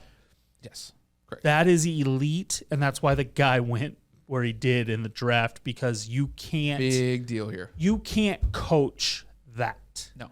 Now, I would like to get your opinion on this, on the ball placement, because Right. receiver breaks in, is looking for the ball in here. Yeah. Ball goes out. Yep. Now we can't see what's going on with Rodgers. We don't know what's going on there. I'm assuming he's clean because it's a timing route. So, but No, this ball's got to be inside he's shoulder. open. Ball's got to be inside shoulder. He's open. Yep. He's wide open. That's the problem with Rodgers this year, though. Correct. And that's what I'm getting back to is ball placement here is the issue. Not the route. He could have 8 more cushion, but it's a timing route. He has to get this out. The other question I have is at the top there, is he supposed to end up at the bottom side of the numbers versus the top side? We don't know. Like all of those things, we don't know. Correct. The thing with everything is that it appears to be a clean, solid run route where Gardner does everything right. Obviously, it ends up good. But even if he comes back and catches this ball, let's say he hits him on the inside shoulder, you still can't cover that route any better. Defensively, we call that's a win-win. They won, but you won. Right. There's nothing else you could have done. You're not giving up any yards after the catch. What is he supposed to do there? If you didn't give up the big play, you didn't give up a sense of, hey, if we double move this guy, he's done. Correct. Because essentially you double moved him within a curl route, and he still didn't get beat. So, I mean, yeah, that's just just good overall. Did you see this play? All right. Tweet says by Mitchell Schwartz. By the way, offensive lineman, QB shouldn't be allowed to do that flip to the running back if you want to protect them on roughing calls the way the NFL does. Why wouldn't a D lineman come in and try to blast Herbert the next time he tries to resist being sacked while wrapped around like that? Correct. So, it actually plays down here. Dope. Yeah, it's right there. I didn't do that on purpose. I Right. promise. But like here, in my opinion, you call the sack. You have to. You have to. Otherwise, You don't have to, but you have to based on today's rules. Based on today's rules, you have to, because defenders can't do anything here. Yeah. Nothing can be done here at if all. If anything, the only thing that the ref would do here is they would call a penalty on the guy on top of him. Put his full body weight. Because he landed on him too hard. Correct. Like what it... So the fact that first of all, we're going to allow the quarterback to flip it, but second of all, we still have a potential, because they still would have had a potential to call a penalty for roughing the passer on number 50 for both of them at this landing. Point. It doesn't even matter. Well, right, but like when by the way, he was going to get right slung. there. He got lucky. Yeah, right there. 49 got lucky because he was going to sling him. Right, so his other guy helped him. He helped him. But then the quarterback was landed on him too hard. Didn't you feel that impact? Yeah, but the quarterback was able to still throw the ball. Right. So like, but this is the overall. This is what we talk about. Stupid. And then for the my rule Packers fans, is terrible. Love you, Packers fans. But Aaron Rodgers says he wants to simplify the offense. His head coach, also offensive coordinator Matt LaFleur, asked about that, and he said, "I don't know what that means." Okay, so that's not great. There's a disconnect. Everyone can see it. But this just highlights it. But is it? It's the offensive line is the problem in Green Bay. Is it? Yeah. No. Like they cannot block. You're not wrong. But is it? We're not giving Aaron Jones the ball enough, which is baffling. You have 2 running backs that, in my opinion, should get 15 touches each minimum. Yeah, but it's almost to the you've got to play to. Like, who is better with a bad offensive line? It's the Dallas issue. Like, if your offensive line is confident and dominant Jones in the game, better. then Zeke needs to play more. Right. If Dylan your needs offensive, to play more. Yeah. So, they have very similar running back situations as far as, both of your guys are successful depending on what the game plan is and, what the strength of the other team is. But do you find that they both should be on the field more often for both teams than they are? Correct. They, especially specifically with both teams, you have wide receiver depth issues. Why not put your best playmakers, the guys who can make guys miss in space, more and get the ball in their hands? And so, ultimately, when Aaron Rodgers says, I want to simplify. What's your opinion, quarterback? We need to get our best players the ball and we need to get the ball out of my hands sooner. You can't simplify to a point of Iowa where we only have so many base packages and you know what we're going to run. So, like, first of all, and if that's what he thinks, then, like, no. I don't but, think that's what it means. Well, like, yeah. We've got to get our best guys and our playmakers the ball, and we can't just turn around and hand it off because our offensive linemen aren't good enough to do that. So how do we get Aaron Jones the ball 5 yards from the line of scrimmage? All here is we need Andy Reid. Right. That's what I feel. Right. But, like you have to be able to scheme them open. Scheme. You have to be able to block. You have to have receivers who understand what you're trying to do. And so, like, all of those things go into question. And, like, how much do we have to explain to each guy, like, what his role is within a route tree, within a play call, within the formation? Cobb just got hurt. He's out for a while. Mm-hmm. But I'm saying, like, you had Lazard and Cobb. You have two receivers immediately that you can trust. You know you can trust. Right, but they're not big play guys. No. So you don't have a field stretcher. No, but you have I think they have a fast receiver. They do. Stretch him. Young guy. Use these two interchangeably. Who's dropped the ball twice. Yeah, which is fine. Yeah. Wide open, by the way. Yeah. One each. Let him take the top off. Yeah. Let these two guys be the trigger people for the other playmakers, Aaron Jones specifically, and you can design plays around those three. Let him run. If he's open, throw it to him.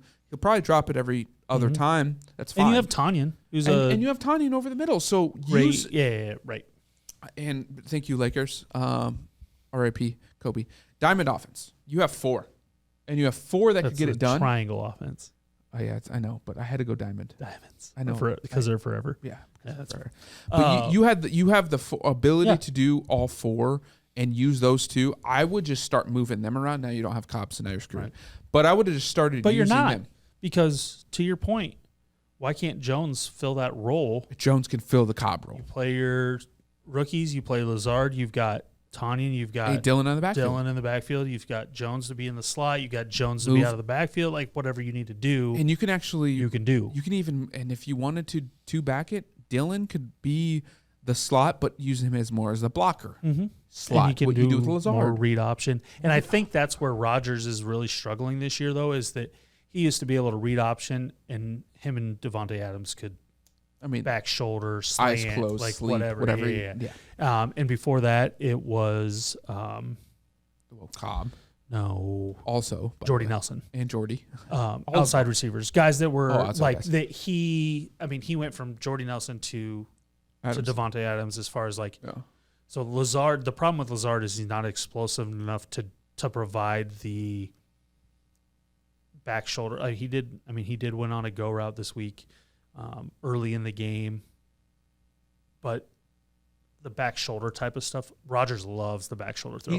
Nelson and Adams, they would throw that back shoulder 5 times a game. Right. I like successfully. Lazard. I really do like Lazard. I think he's good for the offense. I believe he's not the number one. They need a number one, but he's like he's a bigger, taller Cobb to me. Yeah. He could trustworthy, he's a poor man's block, everything.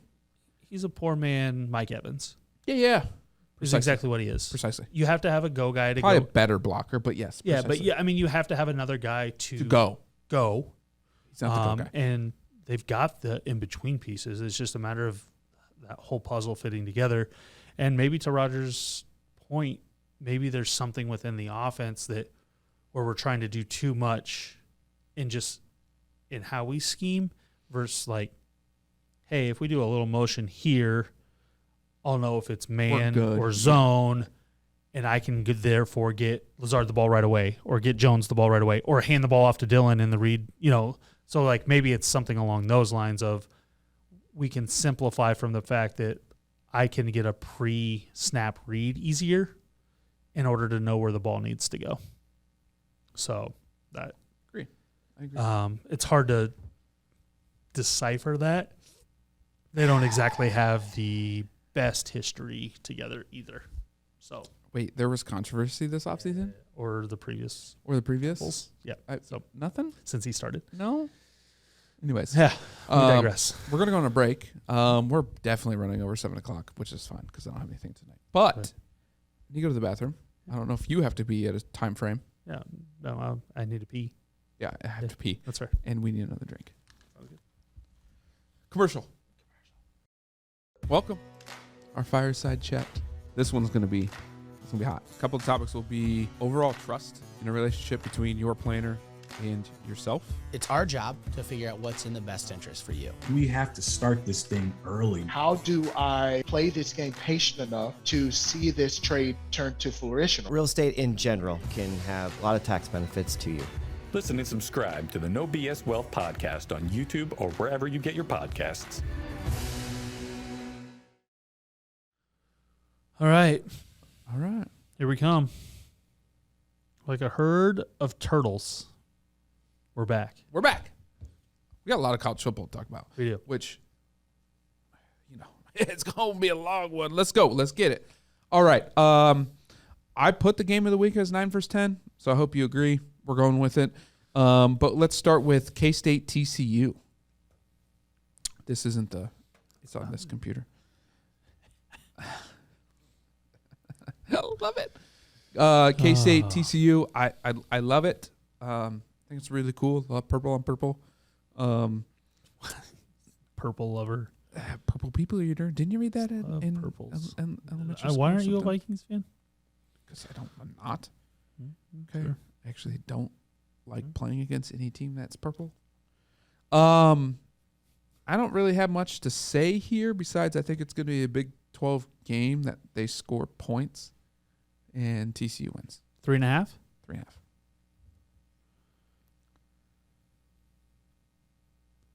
Kansas State as good as Oklahoma State?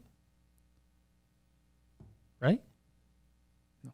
TCU somehow forces Kansas State to throw the ball a little bit? They're going to play catch up. They're going to have to stay in the game and score points. There's no way around it. Still taking the over. 55.5? Oh, yeah. Yeah, give me TCU across the board and the over. Yeah, if this one doesn't get to 64, I'll be TCU 3.5 at home. Jesus Christ. So Yes. many keyboards. You want me to take that for you? So you stop typing on the wrong one? What do you want me to do here? I don't know what to do with my hands. Did Ryan set his picks yet? No, he did not. Damn it, Rhino. So we're going blind without him. So All right. that's good. That's fair.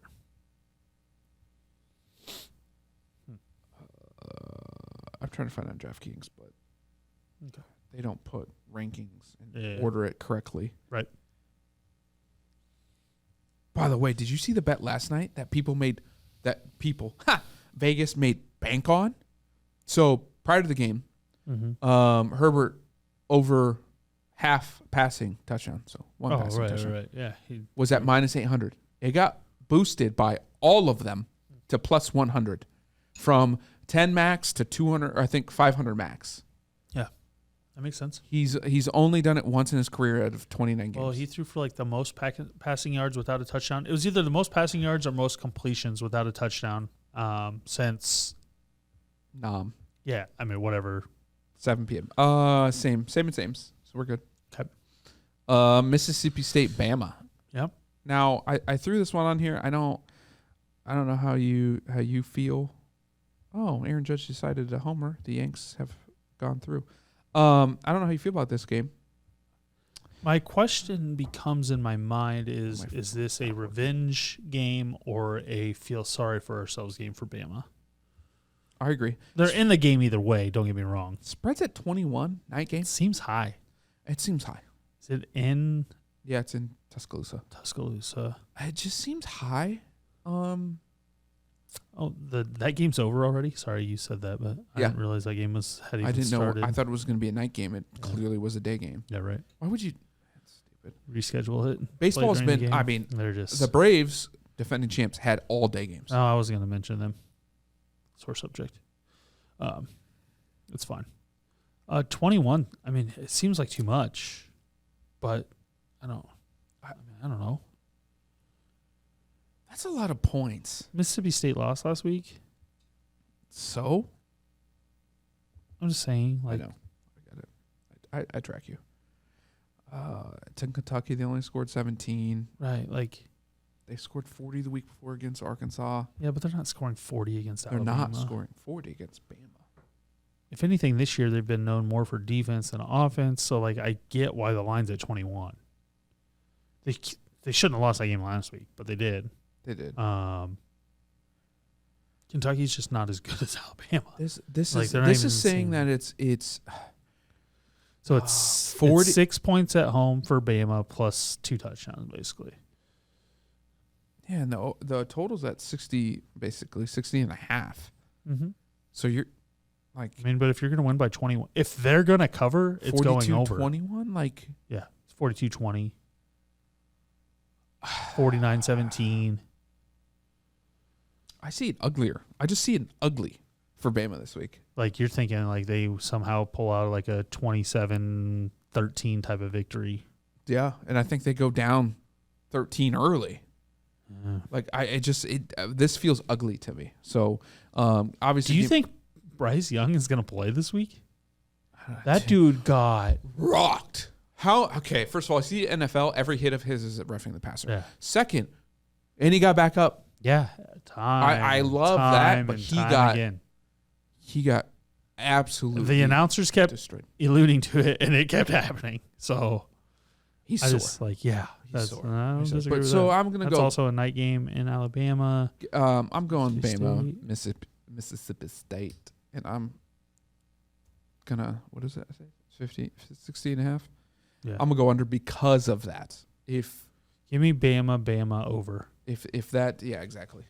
Because I mean, I've got to go. I'm going with the fact that If you're choosing Bama spread, it's going over. it's a damage control game for Bama. They've got to bounce back.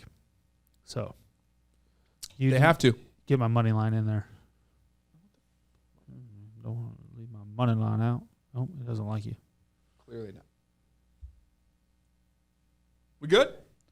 Good. We good? Now this is the line of the week. Now I don't know injuries or anything. Mm-hmm. This is the line of the week that surprises me the most of obviously our games. Texas, number 20 Texas going to OK State, number 11 OK State. OK State is dogs, 6.5 dogs. I maybe missed something. We missed something last week. Kansas's quarterback didn't start against Oklahoma Yeah, I know. or play. I know. So like that's why the line was the line. Yeah. Yeah, and they also lost. So they've lost their best running back, their best quarterback, and their best cornerback. Their top 3 players in 3 weeks. So I'm off that train. But 6.5, 62 and a half. Unless I'm missing something, I'm not sure here. Yeah, they lost TCU. I'm last week, looking now just to make sure that there's not something glaring, but like Texas just beat Iowa State. They didn't handle them. Yeah, 'cause One this- roughing the. The other problem is this line opened at like 2.5 on DraftKings. Yeah, and now it's at 6.5. Something happened, right?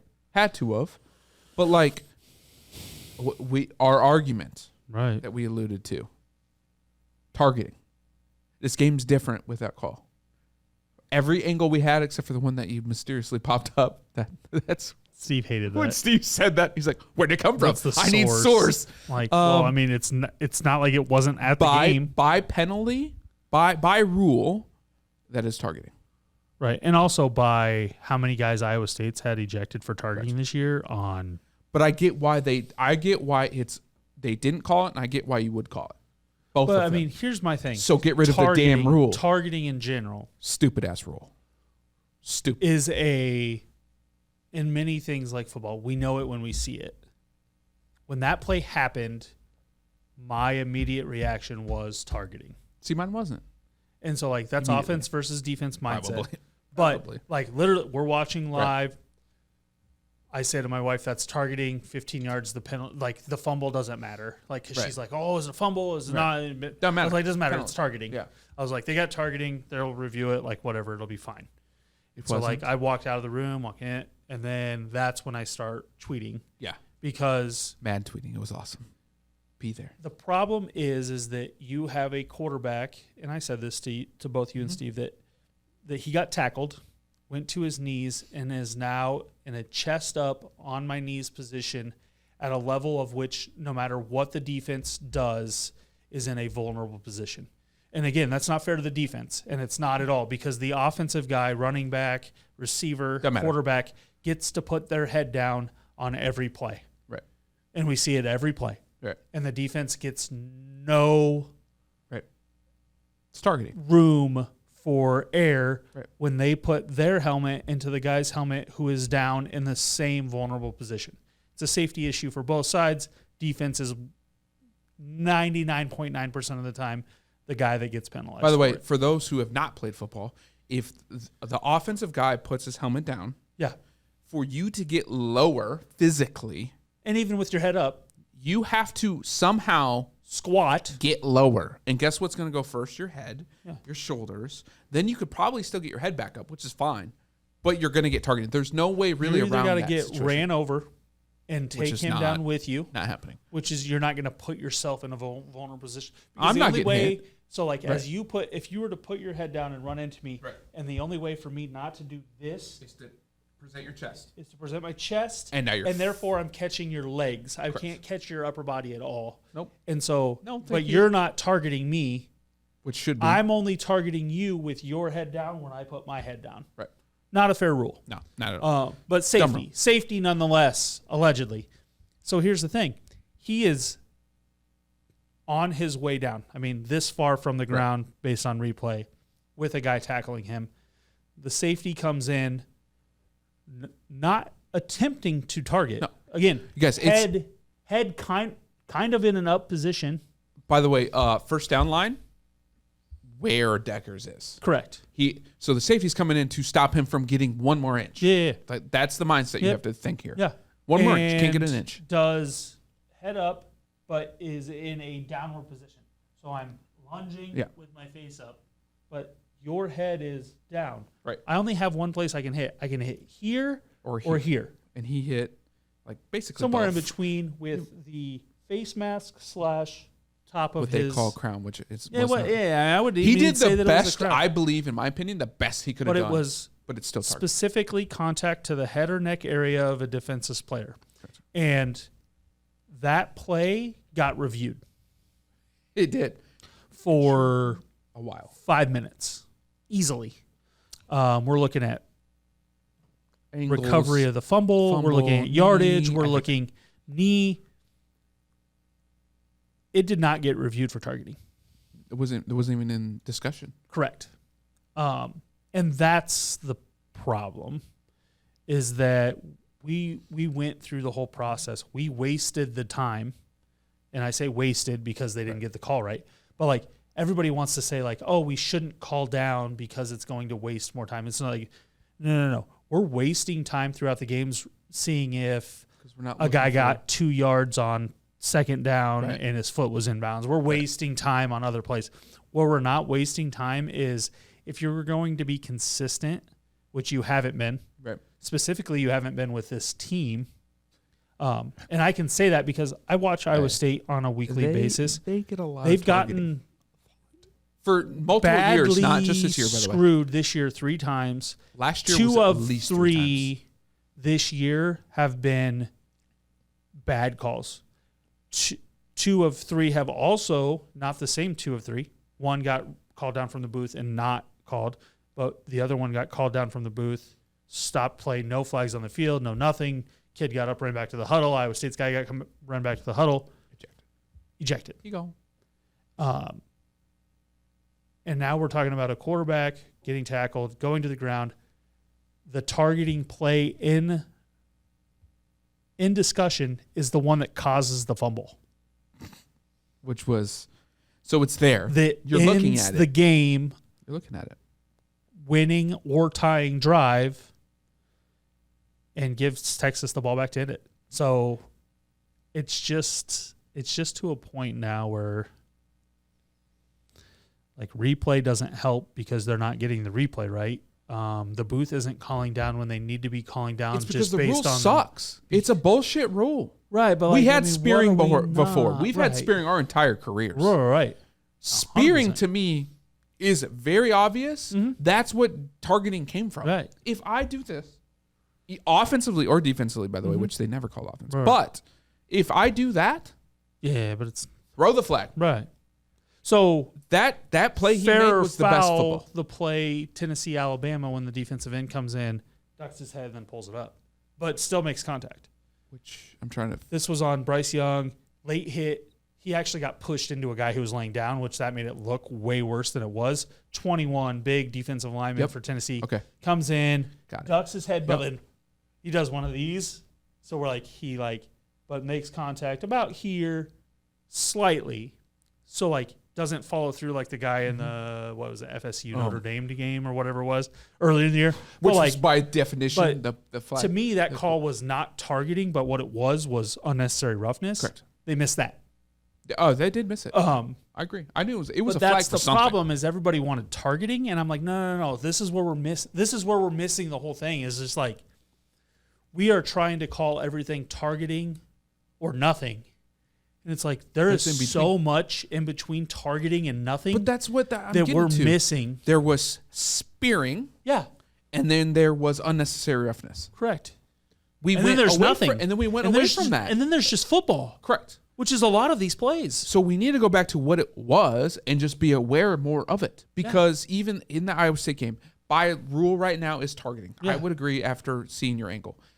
However, to me, that's a football play, and he did it in the safest way he possibly could. Right, but the worst case scenario for that football player should have been 15 yards unnecessary Unnecessary roughness. roughness. Not an ejection. There's no way should that not guy have been on the should have table. ever been ejected. Correct. But if we're going to protect the player, which Then we're gonna unnecessary get roughness, fine. throw me a 15, I'll live with review it and throw me a 15-yard penalty Correct. for unnecessary roughness. Do not eject me. There have been less than 5 plays this year, and I can say this fairly confidently because in college football, all the games that deserved any ejections. Correct. I remember, And I don't even know what the plays are. and I know what two specifically were that were by definitions. Like Exactly. What I would call spearing. But that a little bit. is, I mean, out of all of the plays, how many guys have been ejected? I don't know what the And if number we're is. wrong, It doesn't prove us matter. wrong. Right. But we're not. But that's my bullshit. problem is that we've gone from Soft. societal, we've gone, it's either got to be here or it's got to be here, and there's no in between. And that's what football's started to do.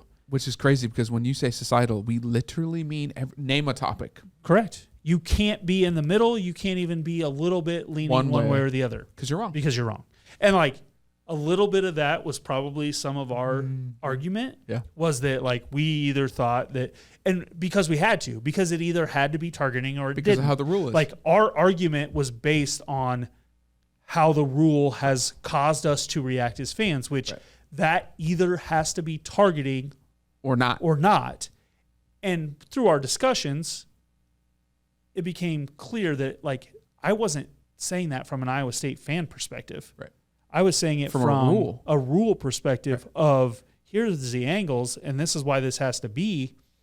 But that's what they've created. And I believe we were saying it from a football standpoint. correct. Because that's a football play. Yeah, and I both was of you had jacked. the exactly and I couldn't even I wasn't even disagreeing No, just with like your perspective. by I was current just rule, like, guys, is I know it's Iowa State, and I know that like I'm going to watch them probably more than Right. you guys are, but that's got to be a foul. Yeah. I mean, it just has to be. By I the mean, way, if they unfortunately, threw the flag, I literally in that drive, I would not have questioned either one. no, I you would have been like, couldn't. cool, But yeah, at I the get same it. point, like that's still That's not fine. fair to that kid to get thrown out of the game either. No, it would not have been. And getting thrown out of game, you have to do something very malicious to get thrown out of the game, in my opinion. Especially the game of football. Like, you have to throw punches, helmets. Like, we are putting helmets and pads on multiple areas of the body We're and sending literally these trying to guys out kill each here to other. the field. Like, it's not like we're sending soccer players and basketball players out to Right. the football field. Right. No. You are padded for a reason. Because This game is violent. it's like, what do we they say? know Like, what we're signing up for. most hits are like 30-mile-an-hour car collisions or Right. some shit. Like, hello, Yeah. we know that. So let us play football and don't eject us for a football play. Right. Anyway, Hey, back to our picks. yeah, we We going long tonight. Yeah. So at 2 hours and 10 minutes, we're going to start our college football pick. Well, we already made 2. Yeah. Good luck, Chris. Yeah, good luck, Chris. Figuring that out. Sorry about it. So back to Texas, Texas, Oklahoma State. Didn't find any injuries, so I'm on Oklahoma State. Yeah, let me ride all the way. Let's go. Let me ride the hell out of that. Over under though. Points. Yep. Looks like we have deferred only on 2 picks this week. This one, this one's last for a reason, and it's because Syracuse, Clemson, 14th ranked Syracuse, by the way. They just haven't played anybody, and they won. They're undefeated. Undefeated. They played North Carolina State without their quarterback. Another team that played without their quarterback this week that I didn't realize. Also true. So I'm in this one going, research department, where you at? Well, it was here and here, really here, and you've been missing this year. You've been more of a gut guy this year. And I've been a and I don't like it. I need research guy. I need some research. Hey, why is North Carolina State not favored against Syracuse? Oh, they're starting quarterbacks not playing. Why is Kansas not favored against Oklahoma? Oh, they're starting quarterbacks not playing. Hey, things would be obvious. Anywho, I believe the line is fine here. Okay, 2 touchdowns. 2 touchdowns. To the home team, Clemson. Yeah, struggled a little bit roughly with Florida State.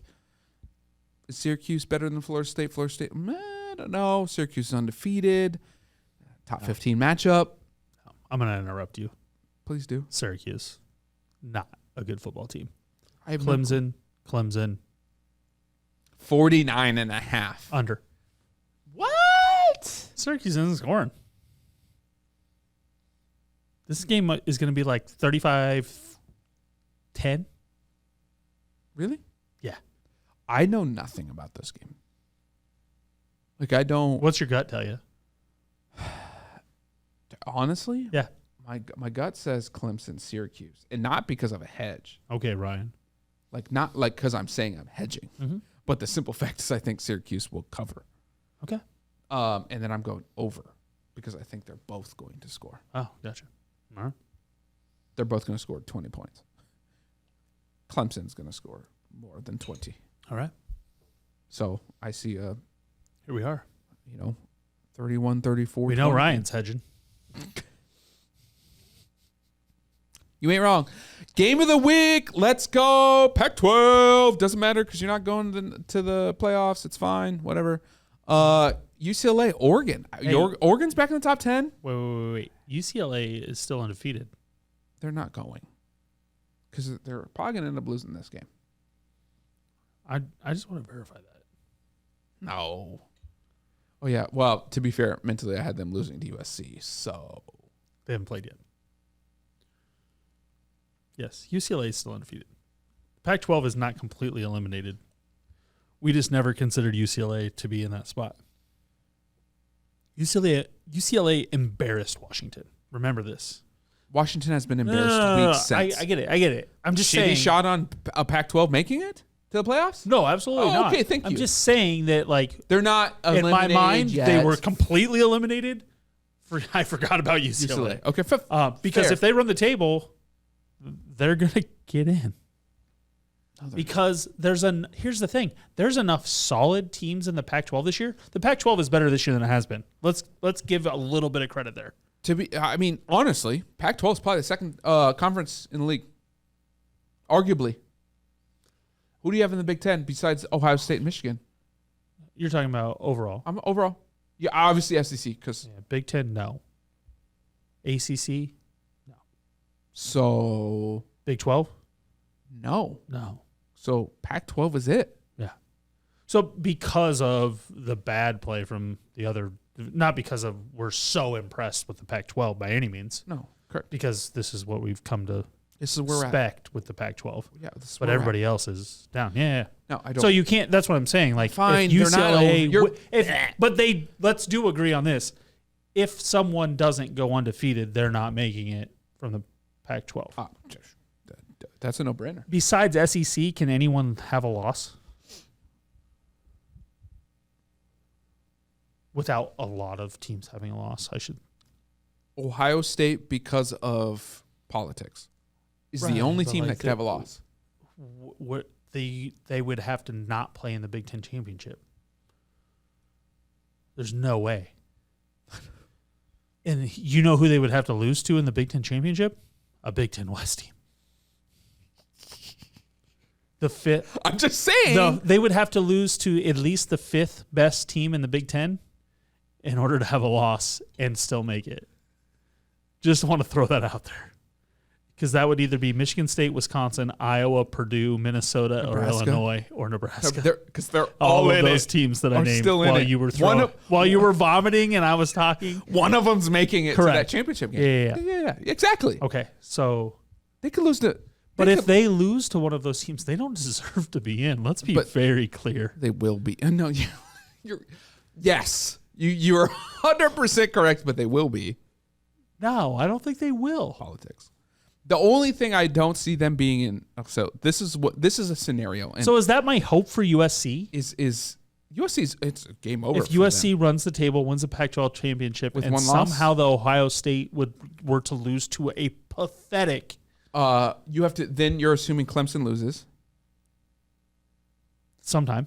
because the scenario that could happen is the fact that Bama, So Georgia, we're considering Georgia and in. Tennessee are all in. There is a scenario right now that works. Yeah, but I mean, right now, if we figure that, let's say Georgia runs the table, goes undefeated through the championship, and they beat Tennessee. They beat Tennessee, but Because Tennessee wouldn't then have a chance. Bama beats them in the SEC. You got one Tennessee, one Georgia, one Bama. You're telling me you're saying they're out? I don't. Which one of those teams is out? The team that didn't play in the SEC championship? No, all three of them are way better than everyone else in this. I don't disagree. As of Are you Tuesday Are you just going to throw of week 8. You just going to throw Ole Miss in there and just have it be an all SEC? and Ole Miss could they could do some things in this whole scenario. Yeah. But I'm saying if that happens, they're just not as good. I don't think that's happening. But seriously, Tennessee could run the table. yeah, Right now. I mean, the Big 12 isn't going to have a team. TCU is going to lose. All right, now Big 12's out. Big 12's out. The Pac-12 Now, is out. Now, what happens if Do you we think go? Clemson wins out? What happens if Clemson wins out? Yeah. TCU wins out. Mm-hmm. Ohio State Wins out. wins out. Yep. You have Or Michigan. or One Michigan, of those two things is going to happen. or Michigan. UCLA wins out. Yep. Tennessee has one loss. Yep. Georgia one loss. Bama one loss. So now you got 7. You've got 8, but like Because at Michigan, I'm Tennessee- taking yeah, Michigan or Ohio State It's one of out. 7. 7. I don't disagree. How the hell do you pick that? You got to pick the undefeated teams, in my opinion. Right. So that you know who that means you lose? All the SEC teams. Not happening. But it's not happening. not happening. It's not going to happen. But because on that, you said that would be a UCLA, Champion, big Pac-12 that would be champ, a Pac-12, a Big 10, Big a 10, Big 12, Big 12, ACC, and an ACC undefeated. undefeated against the All SEC one champ, loss SECs. they SEC one loss, and the SEC who didn't make the championship loss. Correct. If that was so good. And that's why we have 12, 16 teams in a playoff. Because Right. that scenario, that playoff would be dreamy, in my opinion. Would it not? Right, but I'm saying you're not the leaving, undefeated teams. You're not leaving 4 Power 5 conference teams out of the playoff undefeated. You're not leaving any undefeated Power 5 conference teams out of a playoff. You shouldn't. How could you? Never happened before. Correct. But if that scenario is on the table as we speak in week 8 of college football, Right. Which is why college football is so electric. I right love now. it. But I'm saying that happens. How could they say, you know what? You ran the gauntlet. You're a Power 5. Oh, we're gonna go ahead and put Georgia or Bama. Pac-12 has a championship game. I believe so. I Big believe they all do at this point. I know think Pac-12 so. and Big 12 definitely do now, and I don't think they did before. And Big 10 always has. Big 10 always and has. ACC has. Yes. You can't run a Power 5 conference gauntlet. And not be in the playoff. Now, we both agree at least two of those teams are losing, and therefore it's probably going to sort itself out. Absolutely. But as we stand I will shitty shot if that happens. We will shitty shot America. America America will shitty shot if that happens, and we will all be there for the collapse. We'll shitty champagne. Like, I don't even know what, like, would it be the collapse of the college football playoff system? No, Will it be the success of it? It would be the birth of the 12 team, 12, 16 team. So that debate would be, because that's not next year; it's the year after, right? Mm-hmm. Because there's might have to put there's it in no next year. debate in the fact that Tennessee, Georgia, Alabama, Ole Miss, I mean, shit, I would even say Texas A&M, Mississippi State would all compete with Michigan, Ohio State, UCLA, TCU. Now let's be real here.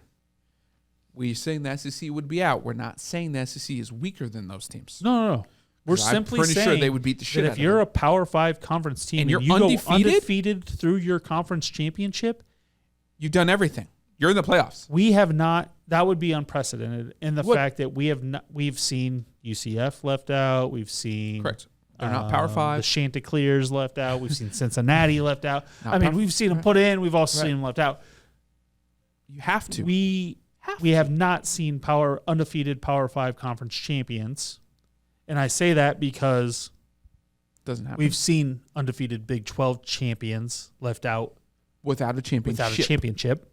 I don't know if we've seen Pac-12 champions left out or not, but Who cares? Big 12 specifically, between TCU and Oklahoma over the years. But Want it to happen. now that there are championships in all of these divisions, this would be the first possibility. And like you said, we're 8 weeks in. I mean, we're 2/3 of the way done. And So- in the SEC, by the way, their last 2 weeks on almost all their schedules, cupcakes. Yep. You're not going to see many So- more. Like, you got 2 more weeks of competitive football. 2 to 3 tops. Yep. So Yeah. it's a small window. Mhm. Chaos. We want chaos. Back to the UCLA Oregon game. You know, Hey, UCLA are dogs, 6.5 point dogs. That don't make sense to me. over. I mean, I don't even know what the number is. 69.5. Mm. Yeah, I'm not doing the over, so I don't care what Yeah, I'll take the over. alcohol induced over you had, but I'm not doing that one. Let go. I'm riding with a hot team. Give me UCLA across the board, and give me the under. Oregon has shown a lot of weaknesses, unless I'm missing something. Research department. No, I mean, ultimately, I think it's because it's at home. What time's the game? Night game? I have a research department. I don't. No, here's the problem. You don't. I should. Yeah. No. I mean, you have one job. These are different discussions. One job. It's gotta be a night. I mean, is game day going here? It's gotta be a night. They should be. It's a 2:30 game. Why are the best games at 2:30 right Game now? day. Oh, right. Yeah, game. I would assume it's either there or It's gotta Oklahoma be. State. No, it's gotta be here. It's gotta be here. It's 9:10. I don't think it's in TCU. No. Yeah.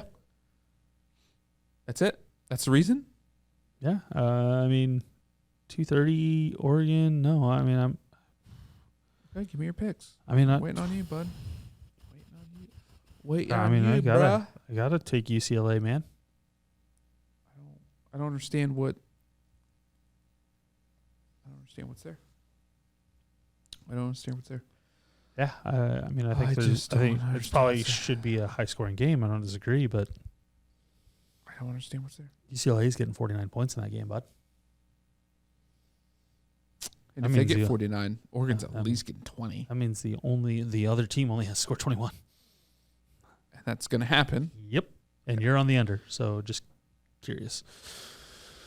I'm feeling it. Yeah, that's fair. I'm feeling it. All right. For sanctum of time, let's go to the NFL. Let's go to the NFL. Jumping over? Yeah. Huh? You're not doing your best picks of the week, huh? No, because I don't have them. Oh, I'm good. Mainly because it would take me more time. Let's get to the NFL, and then we can backfill if we need to. All right. And just cut up later and tell, hey, by the way, here are our picks of the week. Yeah. Fair enough. We open it up.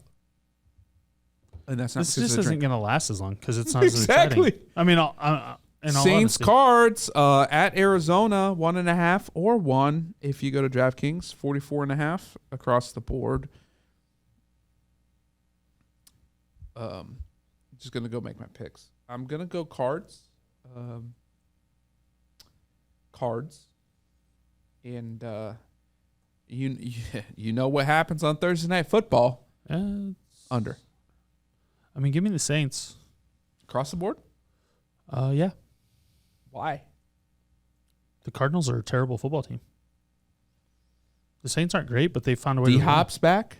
That's fine. And they got Robbie Anderson. It's Thursday. Same. Robbie Anderson's still, I don't even know what he's doing at this point. So I had to throw that in because that was hilarious. But I will take D-Hop's back. D-Hop's back.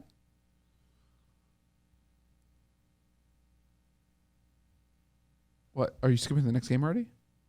I was just trying to decide if I was getting to the over or not. Oh. No, we're good. Okay. Yep. All right. That's good. Lions, boys. That's Cowboys for those fans that don't know what that is. Dak's probably going to play. Dak's playing. Lions have not been great as of recently.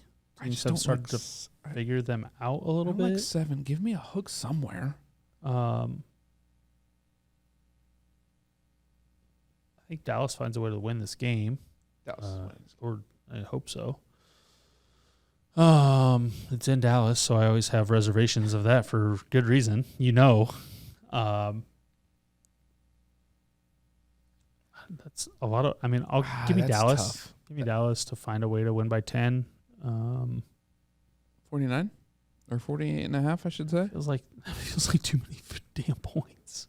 Our defense can't give up that many points. I feel like this is like a 27-17 game. At least we feel it. We feel the same. Like I'm not like I don't disagree that we can handle them, but our defense can't give up. They're not giving up 24, 28. They're not giving that up, and not And unless that's Dak what we throws would 2 have. pick sixes. Like 31-24 is 56, and that's if Dak plays well and his math's wrong, but it's 55. Yeah. Okay. Thank you. But still over my point. Right. And that's if both That's a pick teams six. play well and we give them points. I Our defense would have to do something completely different than what we've done all year Right. in order for that game to go over. I agree. I'm just stuck on this. I think I wouldn't mind a hedge if I was you. That's my team, so I think we're gonna win by 10. and I can see you win by 10. I can see you win by 14, and I can see it 7-3. Like Right. that's the could thing. you also see us winning 24-14 and them going down the field and scoring a touchdown that doesn't matter? You know what I mean? 100%. Right. And that's where I would lean towards the hedge. Yeah, I'm gonna have to. I don't want to, but The better in me hedges. The fan in me is taking my team to. That's fair. to This will be instead of the touchdown that goes on the field, it's the pick six that actually puts it over. That's fair. That's fair. This is the first week that I am 100% just fanboying it. Falcons Bengals. Give me Falcons over, baby, against the Bengals. And what's the number? It's 6.5 Bengals. Mm-hmm. I think At home? I do think we covered that. Yep. Regardless. Right. But I'm actually gonna take a flyer here. Give me the Falcons to win it. I'll take the Bengals to find a way to win. They've done that recently. They haven't looked great, but they found a way to win game, which is what teams who have been successful. Good point. Now recently, they got ran on. Yeah, no, they will. They'll get ran on. Yeah, and their offense is sputtery. Yeah, no, so I will. They have benefit big of the play Falcons. potential, and the Falcons have given up some big plays. Yeah, that's what we do on defense. So I will take the over as well. In what I think is actually going to be a very underrated game this week. Oh, absolutely. This is two teams with very exciting young offenses, and defenses that have flashed. Yeah. Both good and bad. So give me the Bengals. Give me the Falcons to stay in the game and the Bengals to find a way to win this. Screams 27-24. Screams it. don't disagree with that at all. Screams it. Like even 27-26. Oh yeah. You know, like I mean, absolutely. If I'm like Boomer here, like predicting game 29-28. Like how the hell they get to 29? Why the hell do they always do random ass? Why do they always do that? Yeah, just those numbers don't make sense. They don't. But they're actually closer to being correct than you'd like to admit. We don't talk about those things. Right. Now we get into our primetime games. Yeah, prime time. Okay. Steelers, Dolphins. So Tua's going to play, it sounds like. Tua's playing. Trubisky is also going to play because I don't think Pickett is going to be out of concussion protocol. Yeah, so I'm going Dolphins. They're a better football team. Although Tua could shit the bed, but give me Dolphins. Where are you at money line? This game's in Miami? Absolutely. They're 7-point favorites. 44.5. Who'd the Steelers beat this weekend? The Bucks. Mm-hmm. The Bucks. But they're not at home. No.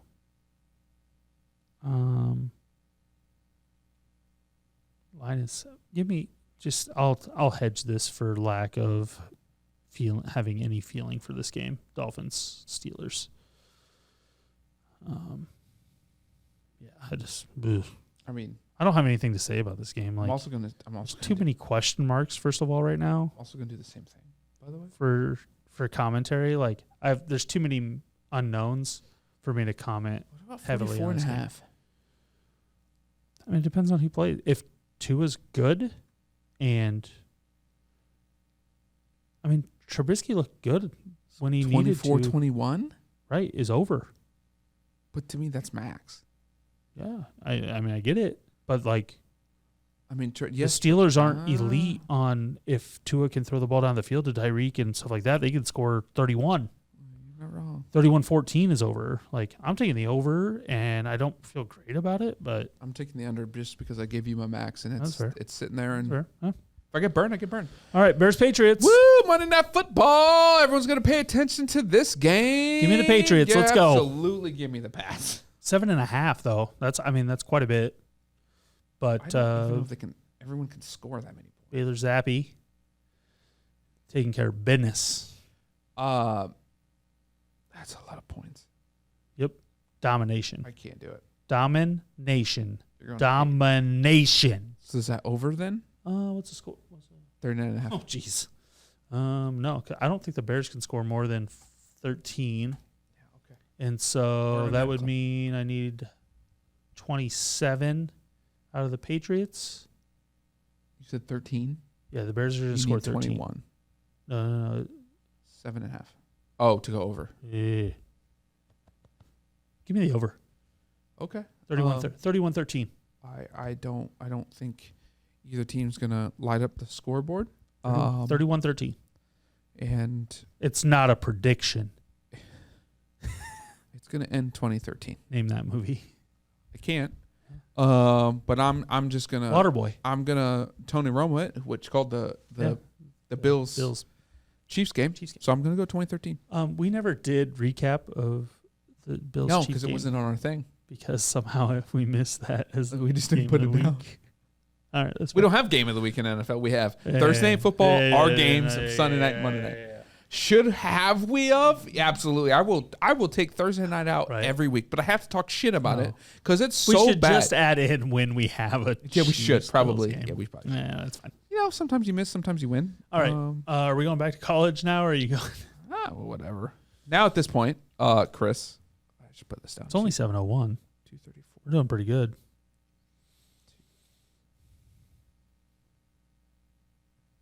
God, you've been windy this week. Yeah.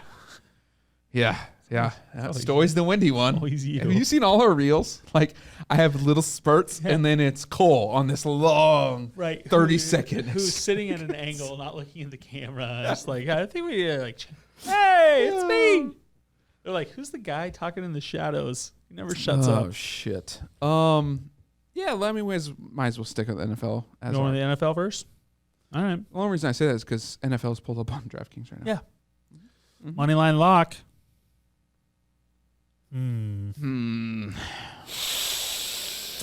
Yeah. Some people would say the Packers over the Commanders. Whew. Oh, I got one. No, I can't pull that one. Never mind. It's 225 though. It's too high. Yes. Well, there's a different one I pulled. That wasn't it. Ooh, I got mine. These aren't.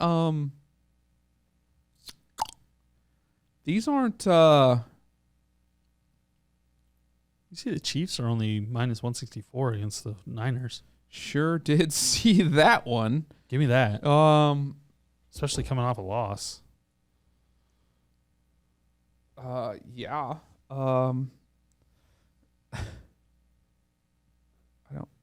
I don't even. I mean, I don't know if you want to mirror that, but No, I want to. The Jets are plus 105 against the Broncos. that's my spread lock, bud. I'm actually gonna ride with it. Because I'm taking the 1.5. Give me the JET Jets plus 105 as my money line lock. Yeah, plus 104, plus 1.5. Give me them plus 1.5 against the Broncos. Jets. I like it. I don't mind that at all. Give me the Colts plus 2.5 over the Titans. Okay. They're hot. Matt Ryan's going to play well 2 weeks in a row. Yep. They are hot right now. However, Panthers 10.5 on the Bucks is a good looking one. Over under. Oh boy, we should look at these. Yeah, I've been doing well on these, so I'm just gonna go back to the well. Give me the Thursday night football Saints cards under 44.5. Just why would I? Just feels right. Why would I defer?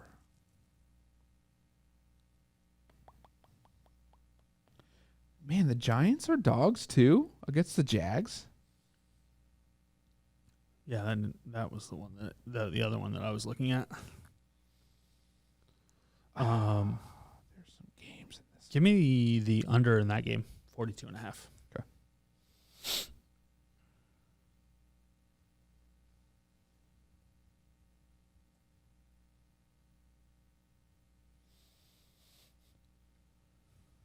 D-Gem pick.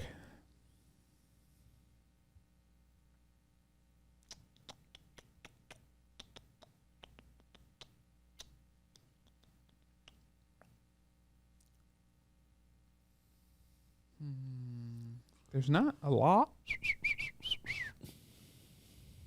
There's just not a lot. I'm not going to pick my team because I don't want to jinx them. So I'm actually going to go Seahawks over the Chargers. They are plus 230. They've been playing well. You stole mine. I will take a Saints, Giants.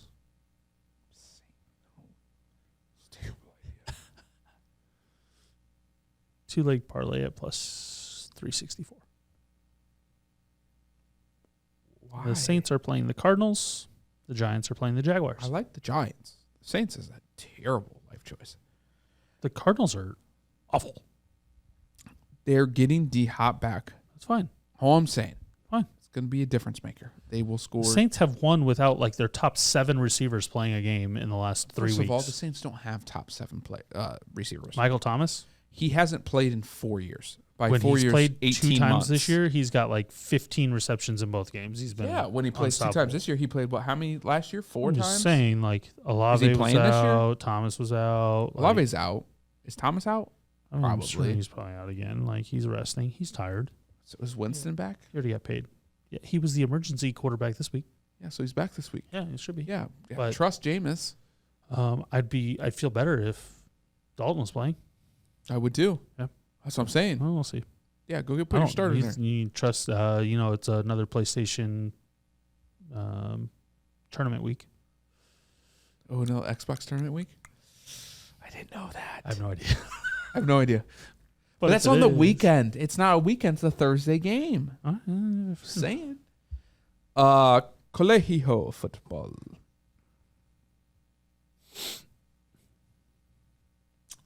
There's just so many more games in college. Makes this life a lot different. Do we have a Wednesday game this week? Yep. Georgia State, App State this week, Wednesday night football. Love it. That line's too high, but I'm not touching that game. no, I'm just saying. But yes. 29, Ohio State. 28.5. 49.5. And 49? Yeah. Ohio State's going to, like... Iowa's not scoring. I was not enough scoring points. a point. That's an under. Maybe a 3. That's an under game. Absolutely. As we continue down the... Can you just put me in for the under on the Ohio State-Iowa game, 49.5? Yes. I don't know a lot of things about that game, but I know that. I don't know a lot of things about that game, but I can lock that in. I mean, why is Notre Dame favored by 25.5? All I know is though, but I'm taking that one. Give me UNLV. Getting 25.5 Nope. Indy, give me the under. of the 47. 47.5. Ah, fair enough. Oh, hey, you like to switch pages mid-type? How do you even do that? That's impressive. Bet you couldn't do it again. A lot of shitty shots on that one. Yep.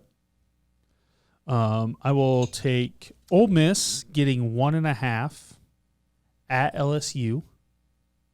Undefeated Ole Miss getting 1.5 points for my spread lock. Mine is Oklahoma State plus 6.5 at Okay. home against Texas. Mhm. There's things I just don't understand. Mm-hmm. Money line lock. Who I got around these parts? Don't know why Purdue is dogs against Wisconsin. Real quick, What I just want to throw this out here because we've talked about potential playoff teams. Right now, as we look ahead odds. Yep. Georgia, Tennessee. What do you think the line would be? I saw something on Saturday that was like 14.5. It's 11.5. Ohio State, Michigan, That one I didn't see. 10.5. Both those numbers feel high. I would be on the underdogs in both of those. I'm 100% on Michigan. The Tennessee one gives me weary, but at 11? But I've seen 10? Georgia vulnerable Oh, in absolutely. weeks that they haven't been. If it was at 10? No. It's 11.5. I'm on both the underdogs there. Give me that Like unders- future money, if you're looking at it. Parlay those. Tennessee, Parlay Michigan. You're getting minus 110. Parlay those. Talk to me. We might Venmo you back. Like, parlay those. That's a plus 250 parlay for those two teams. I to like cover. Just throwing that out there, something that jumped out as I scrolled through here. Yeah, absolutely. I like that. Love both of the underdogs in that scenario to cover. I concur. What we got left here? Money line and DGen. Okay.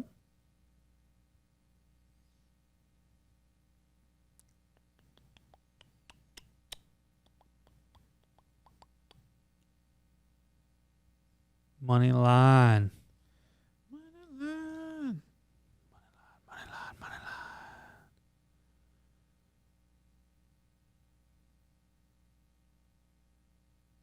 Too much. I just don't understand how Ole Miss is dogs to LSU.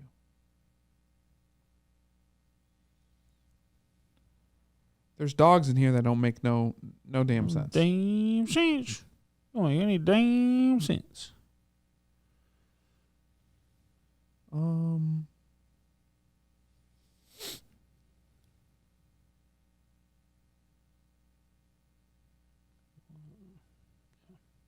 Yeah. Wow. Yeah. All right. So I'm gonna have to do it. Do it. Where the hell to go? Sometimes you just got to do the damn thing. There's actually not too many like that. No, there's not a lot to love per se. I can't say I love it. So if I don't love it, give me a dog then. Give me UCLA plus a 190. Pick them above. Let's just ride.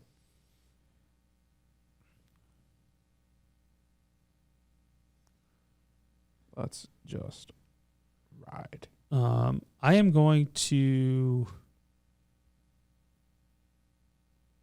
Take the Boilermakers. That's my second one. I love it. Love it. They're actually playing at Wisconsin. They're 2.5, but they're plus 112.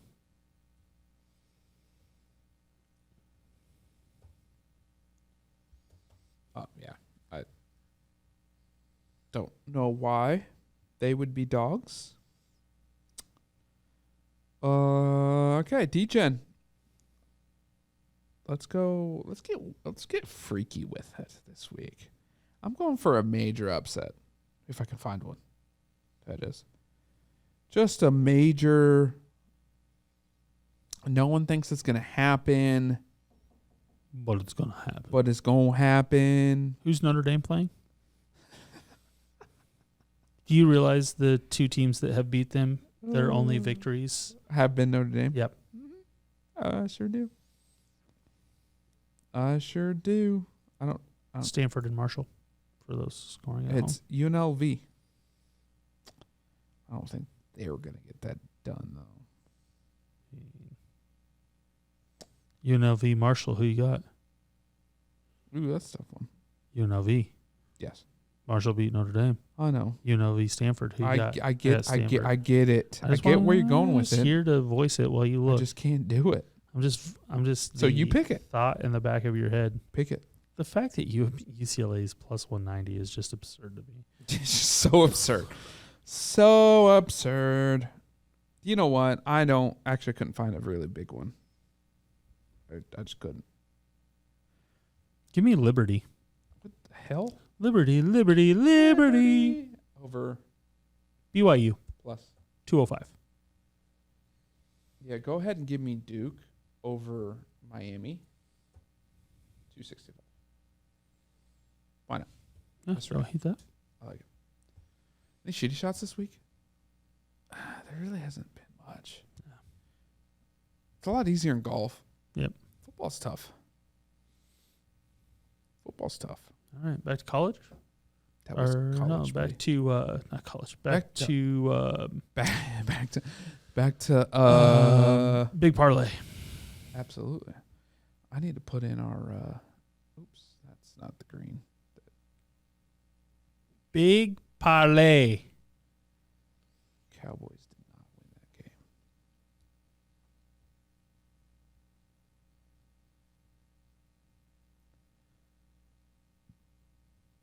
I don't know why he used different reds. I don't like it.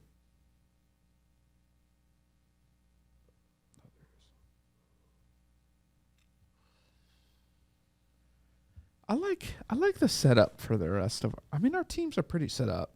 Mm-hmm. Lions, Bears, bye at Pack, at Minnesota. Ooh, that's gonna be a fun one to talk shit about. Oh, and he's gonna be back. Mm-hmm. And we play the Bears. Mm-hmm. What a great week. Yeah. Oh yeah. Wow, you have some fun ones. Back to then the Giants. Okay. Colts, you should win. Texans win. Jags win. So I'm just gonna go 1, 2, 3. Let's go 4, 5, 6, 7. Like we're a 12 win. We're a 12 win team. 7. You have. We're a 12 win. We're a 12 win team. Yeah. Right? Absolutely. We're an 11 win team. Absolutely. Like if you just play solid football. Yeah, Vikings are in a bye this week. I think they beat them. It's 2, 2-1, 2-2, 3-2. I don't know about that one. Either of those games are toss us, honestly. Patriots. So are we'll playing just go, well. we'll just say split 3 and it. Yep. So 3-3. 4-3, 5-3, Yep. even 5-4. The way that the Packers have been winning. So like say 6-5. Yeah. They're still an 11 win football team. 11-win football team. That's minimum. Let's see. The team that shouldn't be winning, we're at 3-3. I'm not ruling out the Bengals. So go 1-1 there. 1-1 here. 2-1. 2-3-1. 3-1. 3-1. 4-1. 4-1. 5-1. 6-1. Bye week. We should have beat them before. I will say we'll beat them this time at home, but I could see that also being lost. Even 7-8 wins. I'm saying 7-4. And then Cardinals. You're a 10-win football team. Which is in the playoffs, first of all. Yeah, which is doesn't make sense. But yeah, And I mean, I don't care how you go through that. I mean, you and I probably disagree on a few of those, but like minimum, you're getting 10's 6 agreeable. more. You're getting 6 more wins. 10's agreeable. And 5 would be almost like there's no way we're not winning 5 think more five, games. 5's low. And so And 8 would be max. So we're going 9-8 is my low now at this point. Right. And We might be an 11 win 11 football. we might be an 11 win football team. 12 if you play immaculate. And how 12 the ball if you bounces. win the games that you haven't won up to this point. Correct. In the ball bounces a certain Right. way. So a 12 to 9 win team. 9 to 12. Not on that. Double 4.5. Not how we started You're this. doubling your 4.5. Not how we started this season. Right. I love it. Okay. Big parlay. Would you start with college? Yeah, that's fine. Oh, I gotta log back in. Dun, dun, dun, dun, dun, dun, dun. Oh, we have not been good at these lately. No. We actually lost last week on the Wednesday night game Sounds right. and the Thursday and Friday games. Yeah. So that was cool. We were out early. So I'm not gonna bet on those. Okay. My opinion. Tulsa's going to beat Temple Friday at 6:30. I agree. I also don't think Kansas has a chance anymore without their quarterback. So I would take Baylor at home. You can feel different. You can overrule. I'm going to throw Ohio State in there just in case we need some stuff. Clemson. I love me some Kent State over Akron because they're awful football team. Mm-hmm. Toledo. I like them over. I don't know. That's games I haven't. Nope, Let's stay don't with like them. that one. Let's stay you. I'll throw Notre Dame in there for shits and gigs. I do not want to Really? bet Notre Dame. No. Okay, that's fair. Nope. All right. James Madison coming off a loss. Yep. Yeah. Maryland over Northwestern. Wake Forest, Northwestern's obviously. terrible. Yes. There's a lot of not good. There are a lot of iffy games here. Yeah. Wake Forest over Boston College. The hell is that at? 2:30.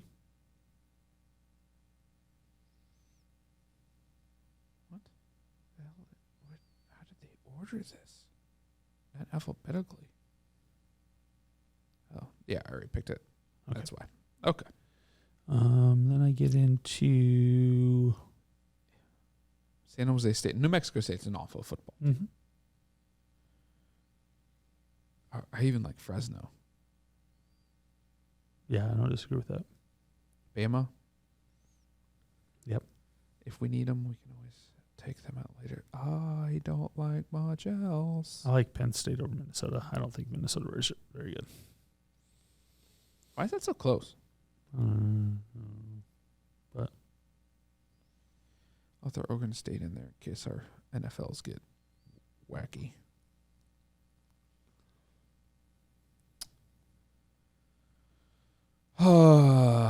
Ravens or the Browns? I mean, we could also do over-unders. I guess we don't always have to do money lines. I just don't ever feel. Don't feel good about those? No, I mean, just not to a point where, unless there's something.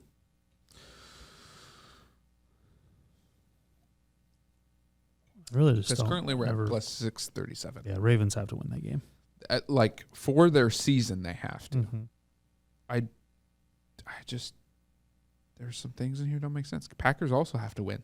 Chiefs have to win. Yeah, but I don't trust the Packers. The Packers aren't good enough to have to win. No, but they have to win. Yeah, but I mean, The Bucks are winning. the Commanders are going to be better without Wentz. Let me tell you that straight up. Let me Heineke tell you is that. better than Wentz for that football team. Was that not proven last year? Right. Like, I don't understand why they didn't just. Right. Stupid. So The boys. no, The boys are winning. No, You don't want to bet on your it's boys? fine. How I'll are they bet. not I'm betting winning? on the Patriots before I bet on them. Patriots, Where the hell Chiefs. No, Patriots. Yeah, duh. Patriots, Chiefs, Raiders, Bucks, Dolphins? Or the Ravens. Steelers? Or no? No, I mean, Okay. I don't feel that game. You said Raiders. Yep. I like that. Patriots, Chiefs, Raiders, Bucks. Do we take one of those juicy underdogs that we see? Only if it's the Giants. Like a Colts Giants. That's what Like I'm I thinking. would rather take the Giants. I mean, if We're at plus 41.48. yeah, I mean, With them, we're plus 10,000. I'd go to the Giants. Okay. That's where That's fair. I feel If I the said one of most those, I like confidence. I like either one, so I'll ride with it. And honestly, the next would be probably like the Seahawks. And they're 6.5 of the Chargers. I just don't. I don't trust the Chargers at I all. don't trust the Chargers at all either. All right. There we are. There we go, Ziz. There we go. I don't know what happened. It went to sleep. Oh, that's fair. As always, like, share, comment, whatever you want to do. Got some more comments. What the hell? On our TikTok. So Indeed. come at us. Let's go. Good night. Good night. It's time.